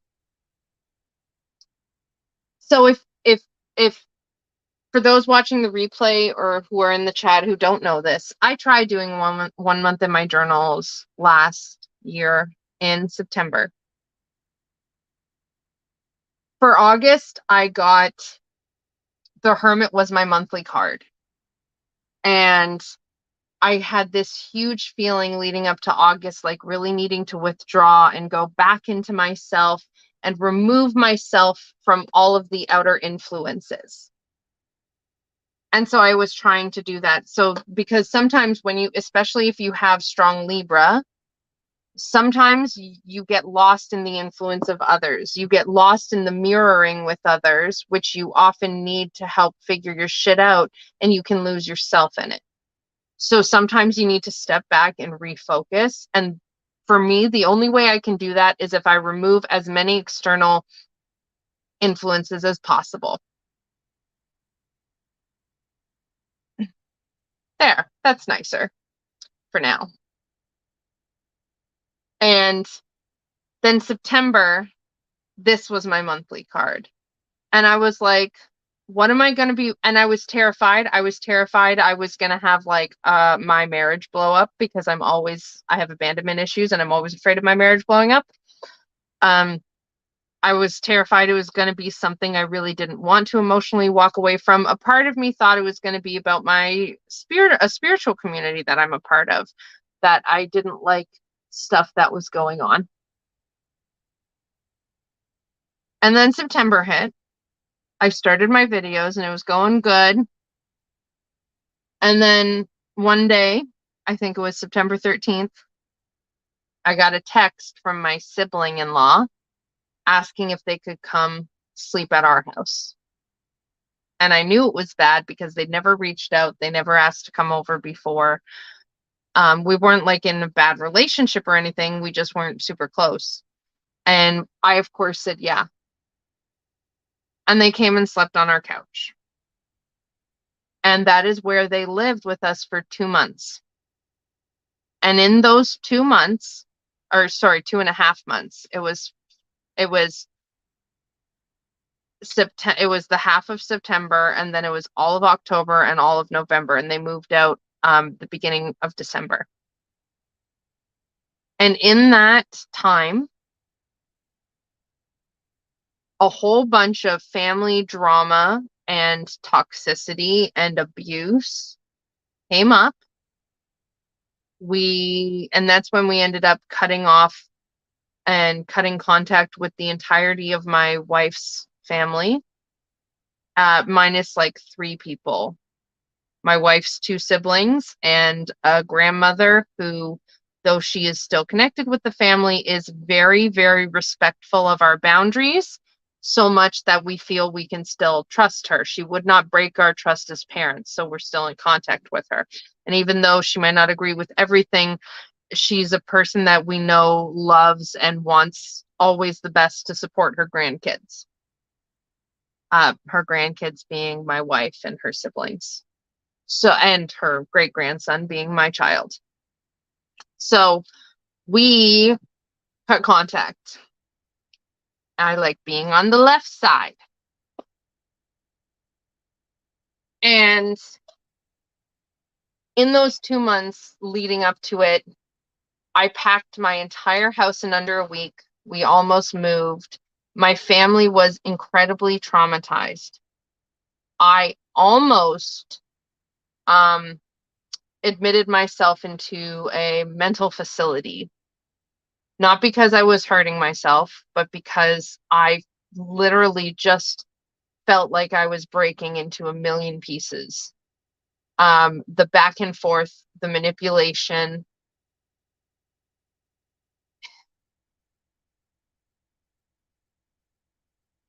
I was doing everything. I was supporting my wife, who was losing her whole family, and who her whole family was revealing themselves to be awful. I also and I was taking care of my sibling-in-law, who was having such a hard time. And I was trying to take care of my kid, who was still home. He hadn't started going back to school yet. And I lost my space because my space is in the living room. And so I gave up the entirety of my space. I wasn't able to do my videos. I wasn't able to do my work. I had just started to really get into my work, and then everything crashed down. And then to make it all even worse, I got attacked. Not physically, just to be clear, but I got attacked. I got blamed. I got told publicly on my Facebook, someone went in and commented that like I should look at what I was doing and how I was hurting people. And I'm like, I'm doing your guys' job. I'm the one taking care of everybody else except me. Because I couldn't. There was no room to take care of myself. I was doing the very best I could at the time, and my wife was trying really hard, and my sibling was doing the very best they could. All of us were doing the very best we could. But there was a day where my wife had a migraine, so she was in bed in my bedroom, our bedroom, with the lights off, and my sibling-in-law was sick, and they were at home. So the living room had the lights off, and it was 6 p.m. in the evening. And I was sitting in my bedroom in the dark because my son was watching shows in his room, and I didn't want to be around my son. I wanted some space for myself at that moment. And my wife's in bed with a migraine, can't function. My sibling-in-law's on the couch in a lot of physical pain, can't function. And I'm sitting in the dark crying because there was nowhere for me to go.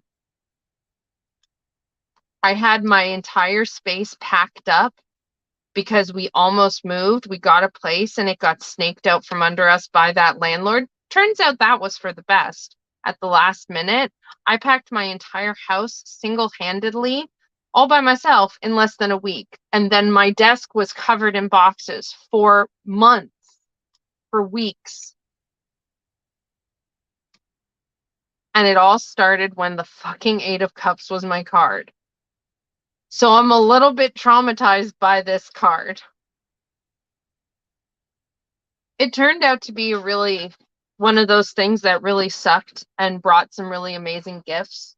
Like, we figured out about my wife being trans during this time, and that has been such an amazing thing for our relationship, for her relationship with herself.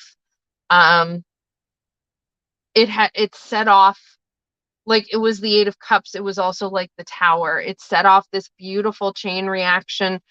And it's all the things have been for the best. The way things turned out has been beautiful, but it was traumatizing, and I didn't know how to get through it. And I almost lost myself during it. Like, just lost touch with who I was, even worse. So I really don't like this card. And it hasn't even been a year. It hasn't even been a year since this has happened yet. So I always get nervous with this card now. I've had this card pulled for me. I've pulled this card for myself, and it hasn't ever been as big of things as that since. Let's see. What was those surrounding cards? The point is, every time I pull it, and pulling it now, knowing that I'm seeing my family tomorrow, I'm scared. I don't like it. I'm not here for it. 8 of Cups was September.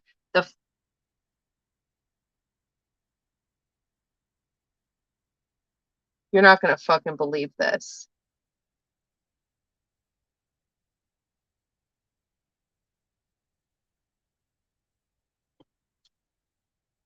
Here's September. You see how that says 8 of Cups? Here's that 8 of Cups. October, while all this was still going on, 4 of Cups. Here's that 4 of Cups. November, while all this was going on, 5 of Pentacles.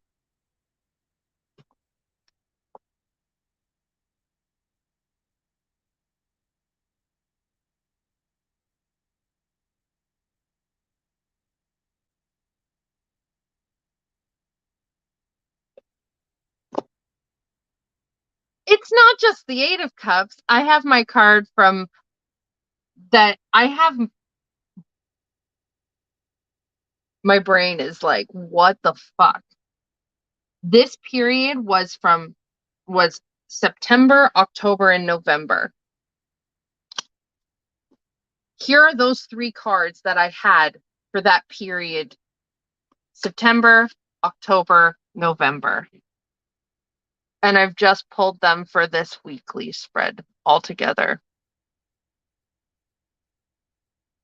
The fuck are the chances?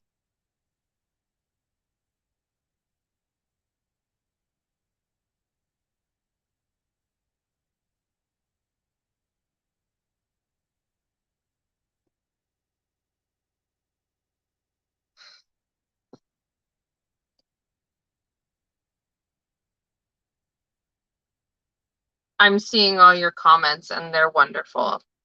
And I think there's definitely some truth. It's just a week. You can do this. Thanks, Barb. Barb, summarizing to perfection. I know I can do this. I'm just, what are the chances?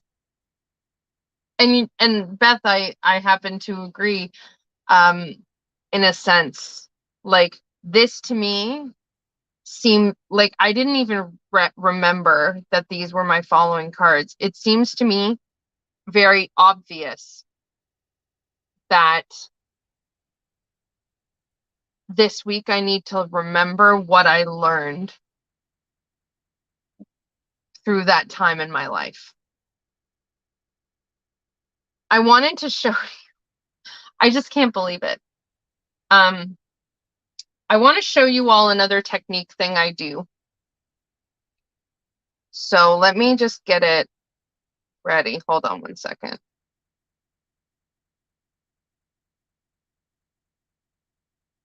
Okay. I just can't freaking window. There we go. Okay. So I like to use my the Deccan wheel. The 8 of Swords is giving me badass, bad bitch vibes as the difference. You're so much stronger now. I like that comment. I'm going to make that my thingy. Can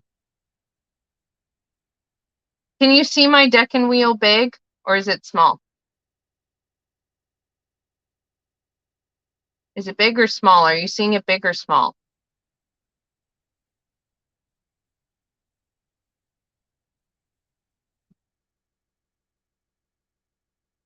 Okay, well, the wheel is small. Hmm. Oh, no, not Smarties. Hold on.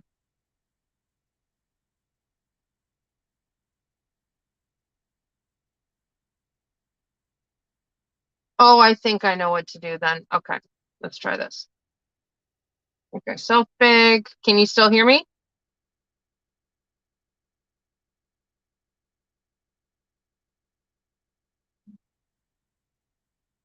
You might think that I won't make it on my own. There, that's better. Okay, I figured it out. And now I'm stronger than yesterday. Okay, so there we go. I'm a champion. So I like, this is a deck and wheel. I just pulled this off Google so anyone can get it there. And it breaks up, and this is based on the Thoth system. So the court cards and stuff is more advanced than Thothy, so I can't really explain that very well because I don't know Thoth. But it breaks down here in this inner part, if we zoom in, boop, in this inner part. Yeah, that's showing up nicely. It breaks down all the minors that are non-court cards. Oh no, Barb. Oh no. So I like to look at this sometimes to see if there's anything in that area of my chart. So the Eight of Cups is Pisces in the first 10 degrees of Pisces, which I don't have anything in my chart. The Five of Pentacles is here in Taurus. I don't have anything there. My Venus is in the middle of Taurus where the Six of Pentacles is, but I don't have anything in the Five of Pentacles. The Eight of Swords, Kyra's brain finally exploded. I promise if my brain was going to explode, it would be very loud and noticeable, Barb. The Eight of Swords, again, it's in Gemini. I have something here in the Ten of Swords, but nothing there. And then the Four of Cups is here, the last 10 degrees of Cancer. I might have something there. So let's close this. Let me look at my chart. Yeah. So my Chiron and my rising sign are in the last 10 degrees of Cancer, which is the Four of Cups card. I don't have anything in the first 10 degrees of Pisces. Yeah. So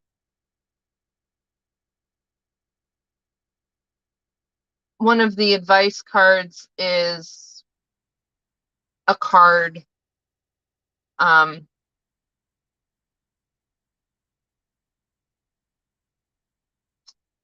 One of the advice cards is,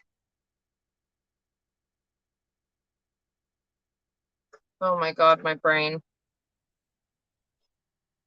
is where my Chiron and my rising sign are. So that's interesting. I feel like a big part of this is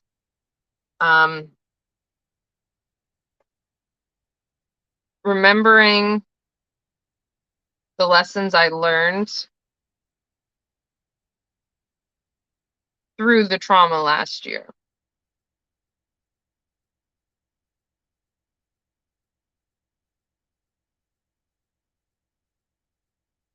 And this could be in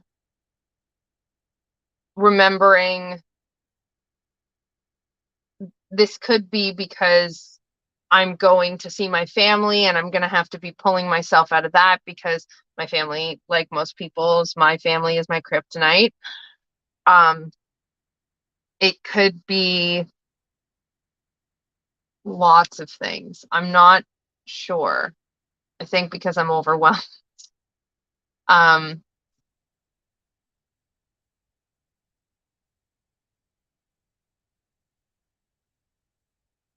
I want to see what this looks like. Kairos Chiron. Oh, Barb. Oh, Daria, you gotta come see this. Comment. Come see this comment from Barb. I want to see what these cards look like in ghosty form. Because I like the ghosts better than this Ellis Tarot deck. I'm mad at the Ellis Tarot. Look at Barb's comment. Kairos Chiron. Say that 10 times fast. Kairos. Oh, that's hard for me. I'm usually really good at this. You are normally really good. I got 7 that time. But I couldn't hear it at all. Can I just hug you can you hug me? I'm not gonna kiss you now, but thank you. I like breathing though. I hate my cards. Oh well. Oh no. When I tell you, or unless you heard me. No. When I tell you, you're not gonna fucking believe it. I'm sure a little. No, it's brain fucky. Okay, here's the cute ghosts. Let's find our ghosts to save us. So we need the 8 of Cups, 5 of Pentacles, 8 of Swords, and 4 of Cups.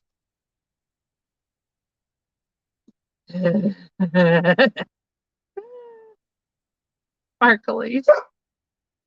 Look at them. Who can be sad at the thing? So I want to, she won't kiss you now, but there are no promises for later. Oh, no. She'll kiss me later. She just gets kind of PDA shy, and I am not PDA shy at all. So I want to make some readings with my ghosts for my website. So while I'm looking through these, and I could use a pick-me-up, here's one. Tell me what types of readings you think the ghosts would be fun for.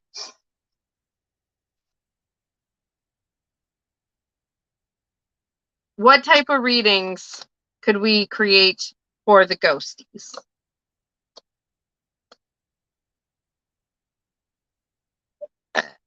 Oh, excuse me. There's that 4 of Cups, which I pulled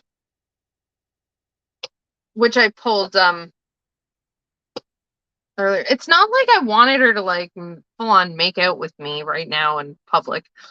I just wanted a little peck, but we respect others' boundaries.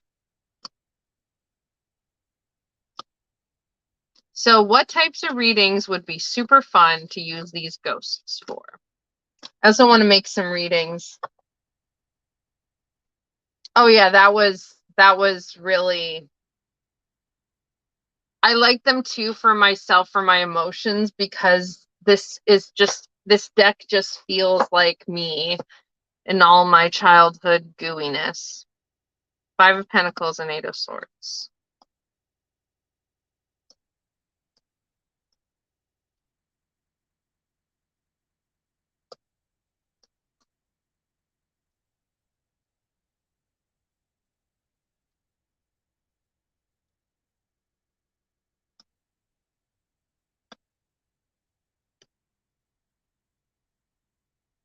Look at this sad thing. I was starting to say, I also want to make a reading using my Tarot of Vampires. Like I don't know, something like a What's Haunting You reading. I have nothing to base it on other than the idea of like what's haunting you, but you know. 5 of Pentacles. There it is. I mean, they don't look scary, but they still look fucking sad. Barb, did you get your Boo Tarot?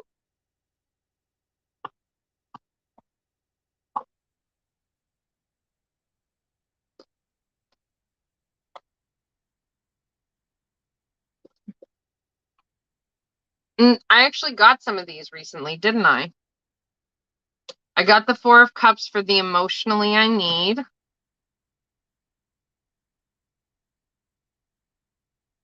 I got the...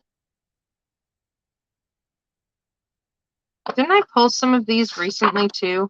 Like I swear I had the 8 of Oh, you got one of the tote bags? Nice. Do you love it, Beth? My one qualm is the cardstock's not the best. Again, I don't know if that was a required thing because of the special effects. Ace of Cups, Wheel, Five of Wands, Justice, Nine of Cups, Queen of Cups, Knight of Swords. I could have sworn I pulled some of these more recently.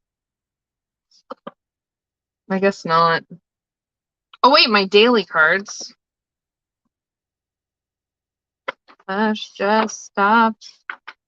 There's nothing you can do or say. Bye-bye.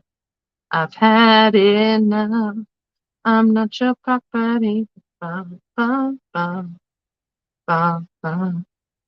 You might think that I will make it on my own. And now I'll be stronger than yesterday. Life is nothing but a mile away. My lonely. Nope, I messed up the tune. Yay, Jennifer, you did it. Okay.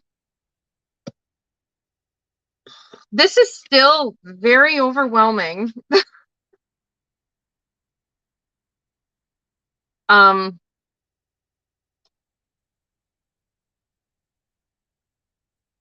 don't think I'm going to be able to interpret this more tonight because it's late and I'm tired and I'm not feeling good.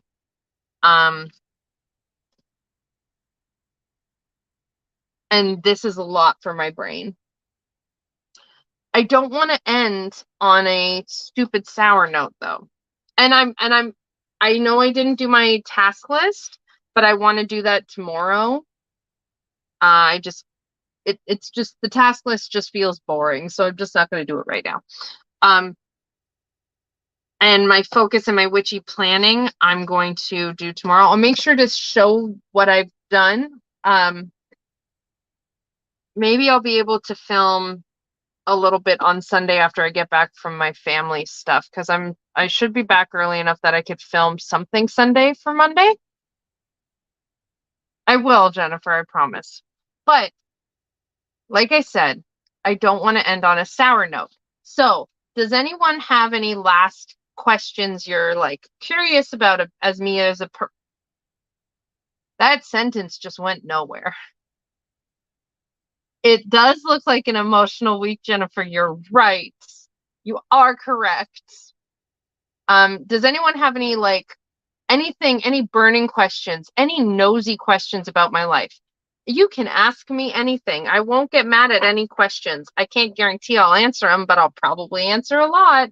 Or any astrology questions. I'd just like to end this beautiful live.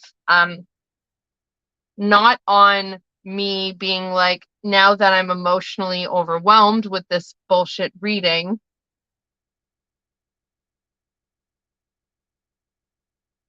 I'd like to end on a different note than this overwhelming pile. You know what I mean? I promise, Barb. I've been feeling a lot better. So what I ended up doing, I think I talked about it. Look, I can always see where the Knight of Cups is. Even if I shuffle, because it was like there was a printing error, even if I shuffle, there it is. It's really annoying. Anyway, I've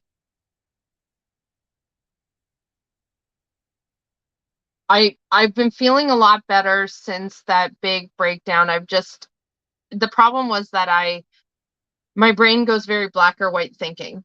And so it's like, in order to do the journaling thing, I have to do all the filming. So I'm not going to be filming a lot in the evening. Like, I'm not going to film my evening planning routine anymore, because that's the part where I really just don't want to film.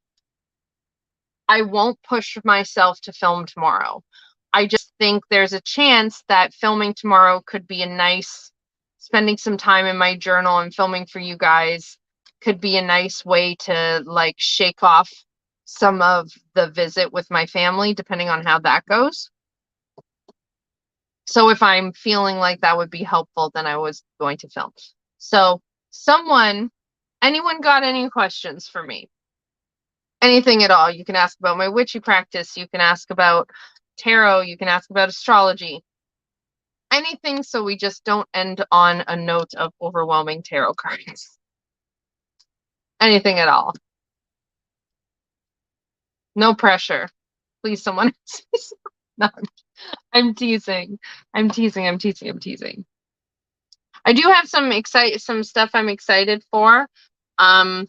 With my channel coming up. I'm starting that series, which the video, I did the video of it on Friday, the Walking in Wild Wisdom series. I'm going to have, thanks, Barb. I'm going to be starting a new, a moon series, an ongoing moon series. Yay! Hi, Susan. I'm so excited. I'm so glad to hear others are excited. Don't forget, my YouTube members, hopefully they'll be unlocked by then, because I'm so close. And / my patrons will there'll be a more in-depth like book clubby thing. I still haven't fully conceptualized it, but I'm also going to be starting doing moon videos. So I don't know what they'll look like. It might be different every time, but I want to do because I'm a Cancer rising sign and I'm supposed to work with the moon, just like the moon is my chart ruler. So it's good for me to work with it. I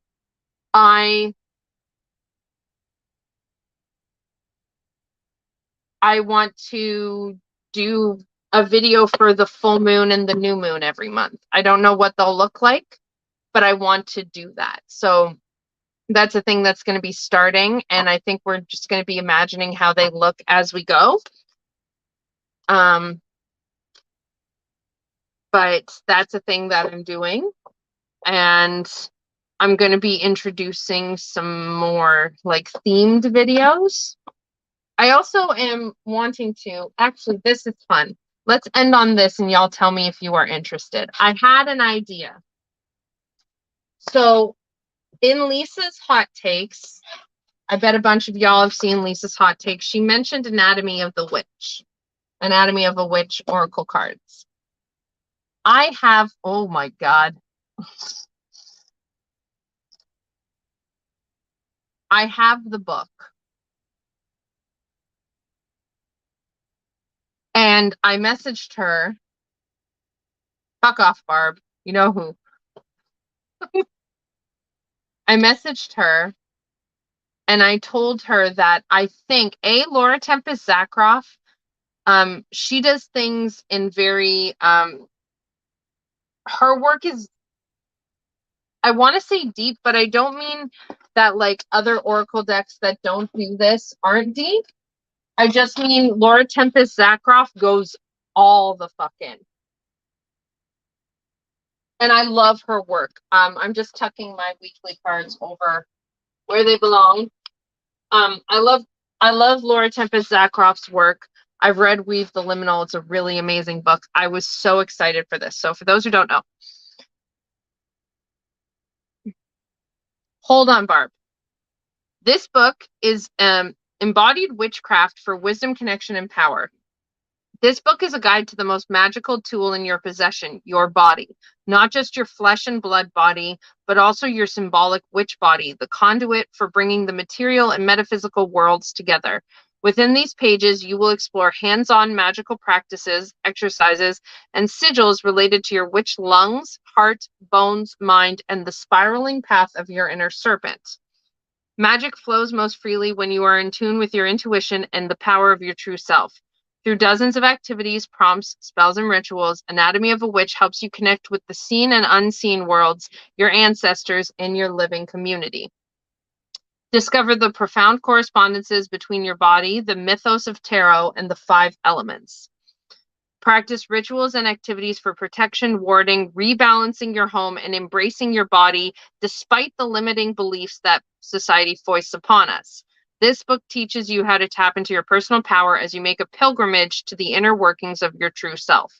And there are oracle cards as well. There's a book and there's an oracle deck. And it includes a foreword by Christopher Penczak, best-selling author of the Temple of Witchcraft series. So, and one of the best things about Laura Tempest Zakroff is that she is inclusive. She says right in it, I want to give a snippet because when people say body stuff, that's hard for some people. Right here. Body realism. Sorry, where was it? I would like to make it clear, though, that I'm not going to be espousing some sanctimonious belief that because the body is sacred, it is somehow perfect or without its problems. The reality is obvious. The body is a messy place. Yes, the human body is truly amazing, but it's also awful and confounding at times. There are surprise liquids, weird smells, mysterious pains, and chemical imbalances. And age brings all sorts of new and interesting challenges. Bodies malfunction, make bumps and burps, take cuts and bruises, and also grow hair out of the strangest places. They come in all shapes, colors, sizes, abilities, and even configurations. It helps to have a sense of humor about it all and embrace the body's weird charms. In addition to understanding the symbolic parts of the witch's anatomy, I would like you to feel as comfortable as possible in the physical body you have right now. Regardless of whether you see yourself as messy or meticulous, attractive or average, flailing or functioning, I want you to embrace a certain kind of body positivity for the duration of this book. So it's not about Laura Tempest Zakroff knows that the body is messy. You're welcome. What can I say except you're welcome? Ba-da-da-da-da-da-da-da. So Laura leaves room for the fact that everyone's experiences with their body is different. And there was a specific wording where she said, it's not about, it's not about, where was it? I'm trying to find, but there was a specific wording that really hit it, and how it's not about like loving and thinking your body is perfect and all of these things. That's not what it's about. It's about realizing that in metaphysical and other ways, your body can be a tool. I'm really not wording it well, and I can't find the exact wording. The other part I want to point out is that in it, I'm trying to find where it is.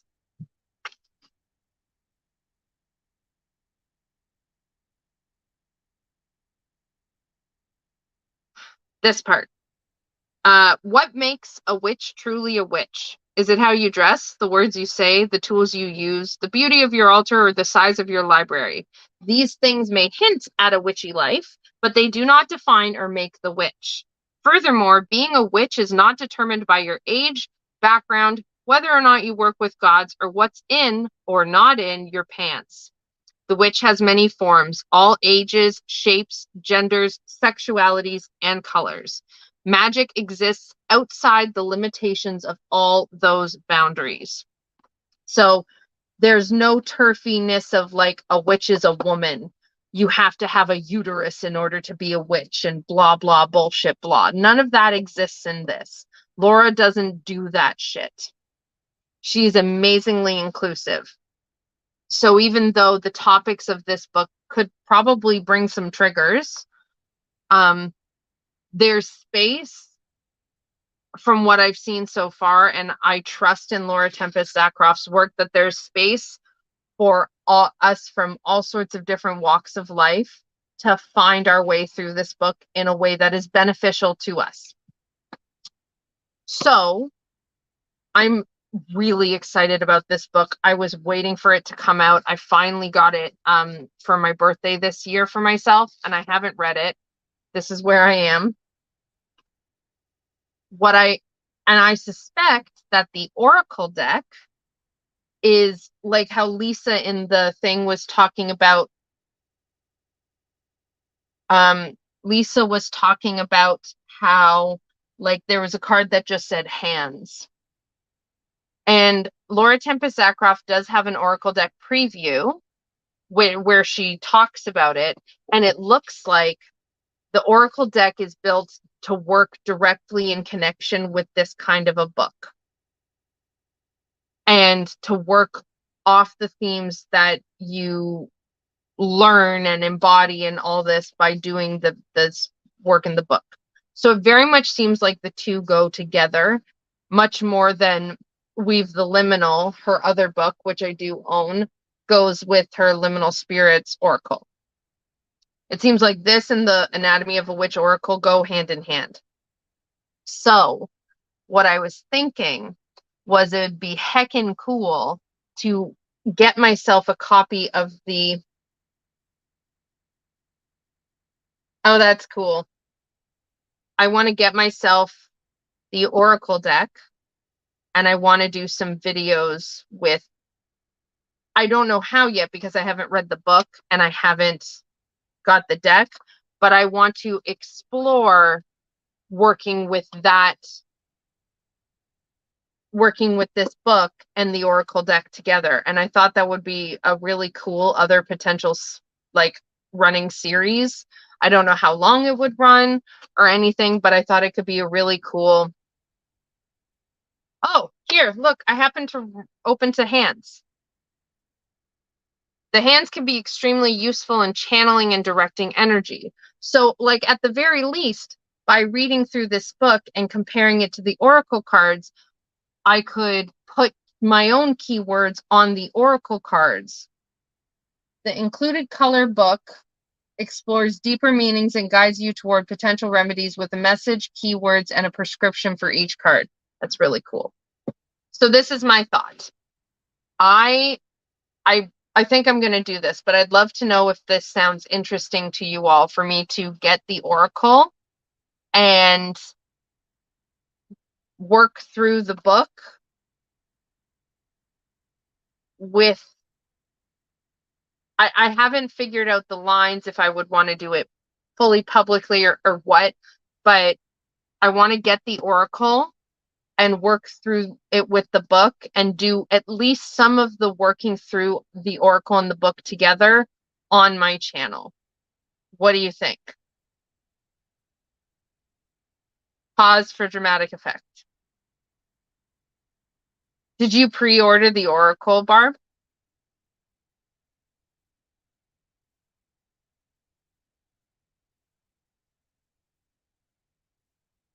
What do you think? Anatomy of a Witch. I would do an intro. I would do an intro video where I talk about it, and I would have gathered my thoughts more.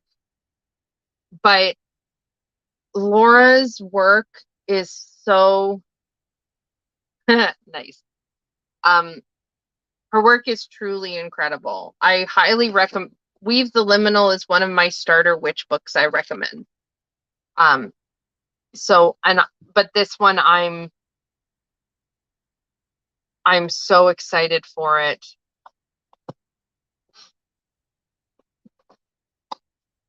I'm very excited for it. And so it's got Touch the Sky, Kiss the Earth. I have the deck pre-ordered and the book on my shelf. Yes, Books and Potion. I'm sorry. Hi. And again, you're coming in and I'm probably just wrapping up. I'm sorry. Oh, journal prompt. What lights my fire? Come on, y'all. And it talks about, like, in the beginning, it talks about, listen to this. This is a poem.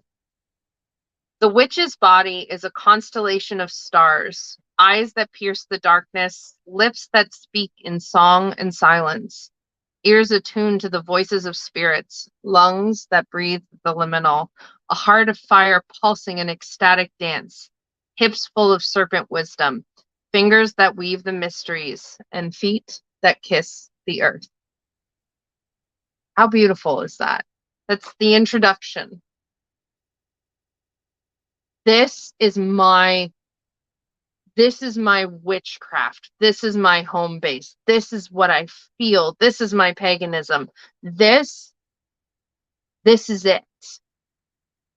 And it talks about how, like, fivefold form in the tarot. It talks about how it's going to connect the tarot with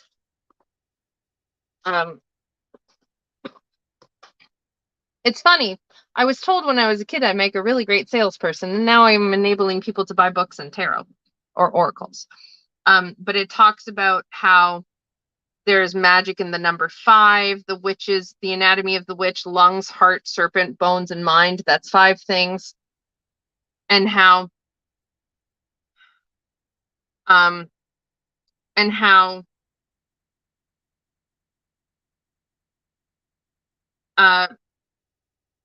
as we explore the magical body, the symbolism of the tarot will accompany us on our journey to deepen our understanding along the way.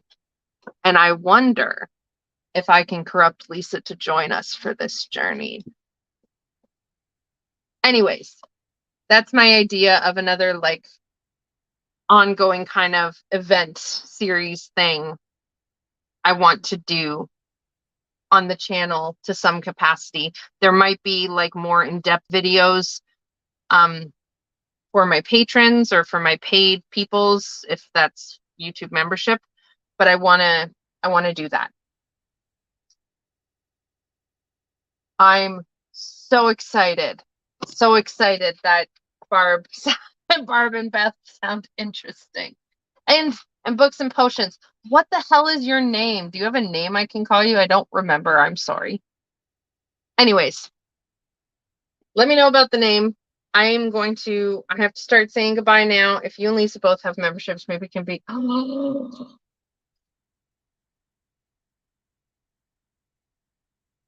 Barb is a genius. Did you hear that, Barb? Ah.